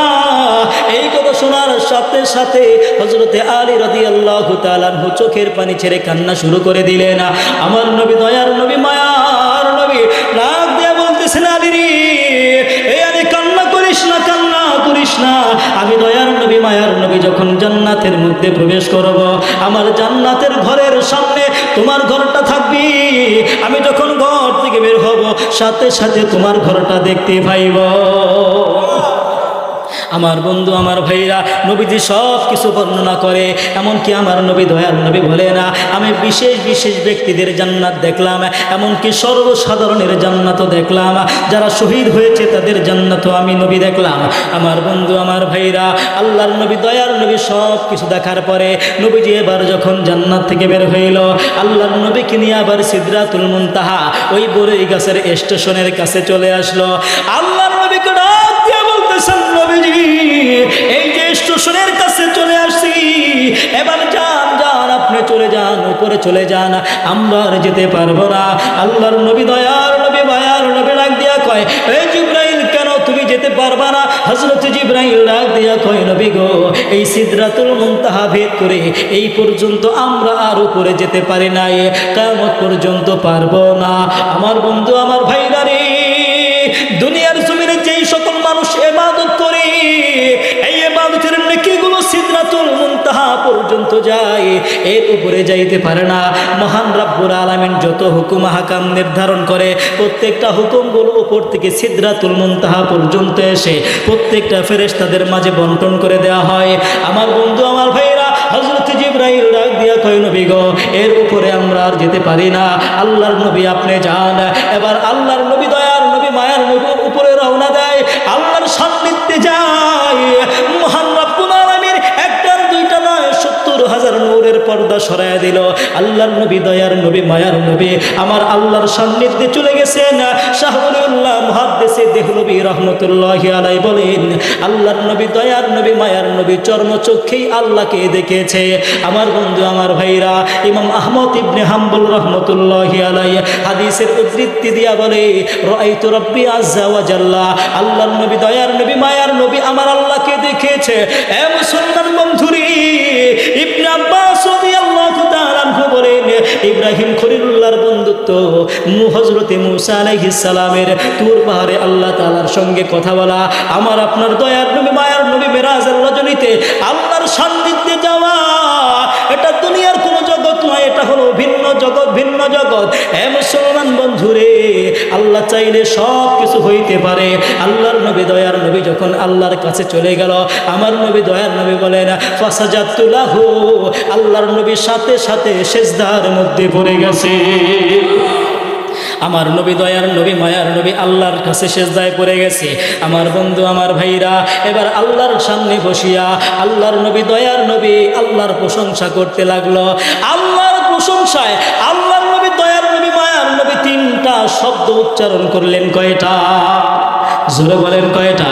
আল্লাহর নবী তিনটা কথা বললেন, আত্তাহিয়াতু লিল্লাহি ওয়াস সালাওয়াতু ওয়াত তাইয়্যিবাত। আমার বন্ধু, আমার ভাইরা, আমার সকল মৌখিক ইবাদত আল্লাহ তাআলার জন্য, আমার সকল শারীরিক ইবাদত আল্লাহ তাআলার জন্য, আমার সকল আর্থিক ইবাদত আল্লাহ তাআলার জন্য। আল্লাহর নবী যখন তিনটা শব্দ বললেন, আমার মহান রব্বুল আলামিন আল্লাহর নবীর জবাবে আবার তিনটা শব্দ বললেন। আল্লাহ তাআলা বললেন, আসসালামু আলাইকা আইয়ুহান নাবিয়্যু ওয়া রাহমাতুল্লাহি ওয়া বারাকাতুহু। জোরে কন্না সুবহানাল্লাহ। আমার তিনটা শব্দ বললেন, আমার মহান রব্বুল আলামিন তার জবাবে তিনটা শব্দ বললেন, আসসালামু আলাইকা আইয়ুহান নাবিয়্যু ওয়া রাহমাতুল্লাহি ওয়া বারাকাতুহু। শান্তি বর্ষিত হোক আপনার উপর, রহমত এবং বরকত। আমার বন্ধুরে, ওই রজনীতে দয়ার নবী, মায়ার নবী আমাকে আপনাকে কিন্তু ভুলে যায় নাই, ভুলে যায় নাই। মহান রব্বুল আলামিন যখন আমার নবী দয়ার নবীর জন্য দোয়া করতে লাগলেন। সাথে সাথে আমার নবী ডাক দিয়া কয়, আসসালামু আলাইনা ওয়া আলা ইবাদিল্লাহিস সালিহিন। জোরে কন্যা সুবহানাল্লাহ। ওই রজনীতে কিন্তু আমার আপনার নবী দয়ার নবী আমাকে আপনাকে ভুলে যায় নাই। আমার নবী ডাক দিয়া কয়, আমার উপর শান্তি বর্ষিত হোক, এমনকি আমার নেককার উম্মতের উপর শান্তি বর্ষিত হোক। আমার বন্ধু আমার ভাইরা, ওইখানেও দয়ার নবী মায়ার নবী আমার জন্য আপনার জন্য দোয়া করলেন না। নবীর কথা, আল্লাহর কথা ফেরেশতারা শোনার সাথে সাথে ফেরেশতারা ডাক দিয়া কয়, আশহাদু আল্লা ইলাহা ইল্লাল্লাহ ওয়া আশহাদু আন্না মুহাম্মাদান আবদুহু ওয়া রাসূলুহু। আমার বন্ধুরে, এক জগতের মানুষ, একটু ভালো করে আসলো। ফেরেশতারা ডাক দিয়া বলতেছি, আল্লাহ ছাড়া কোনো মাবুদ নাই, কোনো মাবুদ নাই। আমরা আরো সাক্ষ্য দিচ্ছি মুহাম্মাদুর রাসূলুল্লাহ সাল্লাল্লাহু আলাইহি ওয়াসাল্লাম আল্লাহ তাআলার বান্দা এবং তার রাসূল। জোরে কন্যা সুবহানাল্লাহ। আমার বন্ধু আমার ভাইরা, ওই রজনীর মধ্যে যাওয়ার পরেও আমার জন্য আপনার জন্য যেই নবী দোয়া করে, ওই নবীর দয়া মায়া আমার আপনার জন্য কত বেশি। আজকে ওই নবীরে গালি দেয়, আমার আপনার খারাপ লাগে না? ওই নবীকে নিয়ে ব্যঙ্গচিত্র করে আমার আপনার খারাপ লাগে না? এ মুসলমান, এখন কিন্তু প্রকৃত মুসলমান হইতে পারি নাই, হাকিকতার মুসলমান হইতে পারি নাই। এ মুসলমান বন্ধুরি, ওই কবর জগতে যাওয়ার আগে হাকিকতান মুসলমান হইতে হবে। আল্লাহর পেয়ারা বান্দা হইয়া, নবীজির আশিক হইয়া তারপরে কবরের মধ্যে যাওয়া লাগবে। কথা বলেন ঠিক না বেঠিক? আমার বন্ধু আমার ভাইরা, এই মেরাজের রজনীতে মহান রব্বুল আলামিনের পয়গম্বর আল্লাহর সান্নিধ্যে গিয়েছে, আল্লাহর দিদার লাভ করেছে। এখান থেকে লম্বা ঘটনা, আল্লাহ আমার নবীকে উপহার দিয়েছেন নামাজ। আরো লম্বা ঘটনা চলে যাবে, ওদিক আমি যাব না। আল্লাহর নবী মেরাজের রজনী ভ্রমণ করে আসলেন। আমার নবী দয়ার নবীকে জাহান্নামের শাস্তি পর্যন্ত দেখানো হয়েছে। জাহান্নামের শাস্তির কথা বলতে গেলে আরো লম্বা আলোচনা হয়ে যাবে, ওদিকেও যাব না। আমার বন্ধু আমার ভাইরা, এখনই আমরা দোয়া করে শেষ করে দিব। আমার বন্ধু আমার ভাইরা, একটাই কথা বলবো, আমরা যারা মাহফিলে এসেছি, আমাদের উদ্দেশ্য হলো কাকে পাওয়া? জোরে বলেন, আল্লাহকে পাওয়া। এটা হলো আমাদের মূল উদ্দেশ্য, মূল টার্গেট। সারা রাত্র আলোচনা শুনলাম, কিন্তু ফজরের নামাজ পড়লাম না, এর দ্বারা কোনো ফায়দা হবে? জোরে বলেন, হবে? বিন্দু পরিমাণ ফায়দা হবে না। ওয়াজ নসিহত আলোচনার মূল মাকসাদ, মূল উদ্দেশ্যই হলো আল্লাহকে পাওয়া। এখন সারা রাত্র আলোচনা শোনার পরে আল্লাহকে পাইলাম না, ফজরের নামাজ পড়লাম না, আল্লাহর বিধান পালন করলাম না, এর দ্বারা ওয়াজের কোনো ফায়দা হলো না। এজন্য আমরা যারা এখানে উপস্থিত হয়েছি, আল্লাহ আমাদেরকে কবুল করেছে। আমার বন্ধু আমার ভাইরা, দুনিয়ার জমিনে দেখবেন একটা মানুষ ভালো কাজ করেছে, ভালো কাজ করার সাথে সাথে যদি আরও একটা ভালো কাজ করতে পারেন, তাহলে মনে করবেন পূর্বে যেই ভালো কাজটা করেছেন এটা কবুল হয়ে গেছে। এই যে এখন ওয়াজের মজলিসে আসছেন, যদি ফজরের নামাজ পড়তে পারেন, তাহলে বুঝবেন আপনার আলোচনা শোনাটা এটা আল্লাহর দরবারে কবুল হয়ে গেছে। আল্লাহ রাব্বুল আলামিন আমাদেরকে সহি বুঝে শুনে আমল করার তৌফিক দান করুক। জোরে বলেন আমিন। আমার বন্ধু, মেরাজের আলোচনা অনেক লম্বা আলোচনা, অল্প সময় করা যায় না। তবে যতটুকু আলোচনা করলাম, এর উপর আমাদেরকে বুঝে শুনে আমল করার তৌফিক দান করুক। আল্লাহ আমাদেরকে 5 ওয়াক্ত নামাজি বানায় দেখ। আল্লাহ আমাদেরকে মরণের আগে পাক্কা মুমিন মুসলমান বানাইয়া তারপরে কবরে ডাক দিক। সকলে বলেন আমিন।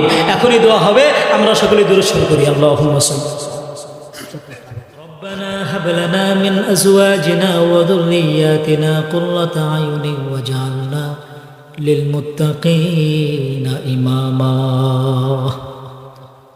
बादशाह जुर्म मारा दरगुजार, मागो नागारे में तो मर्जेगार, तूने को करे माबुद कर दाएम, जुर्म बे अंदाज बे हद कर दाएम, सालह दर बंदर से यावश्ताएम, हम क़रीने नफ्स शैतान मंदाएम, हमद बे हद मुर खुदाए पाकेरा, आके इमादद मुश्तिक आकेरा, आके दर दमदमे दर हेरा, दादे अज तोहफा नजात नहेरा यहाँ हम सब मुसाफिर है वही आखिर ठिकाना कोई आगे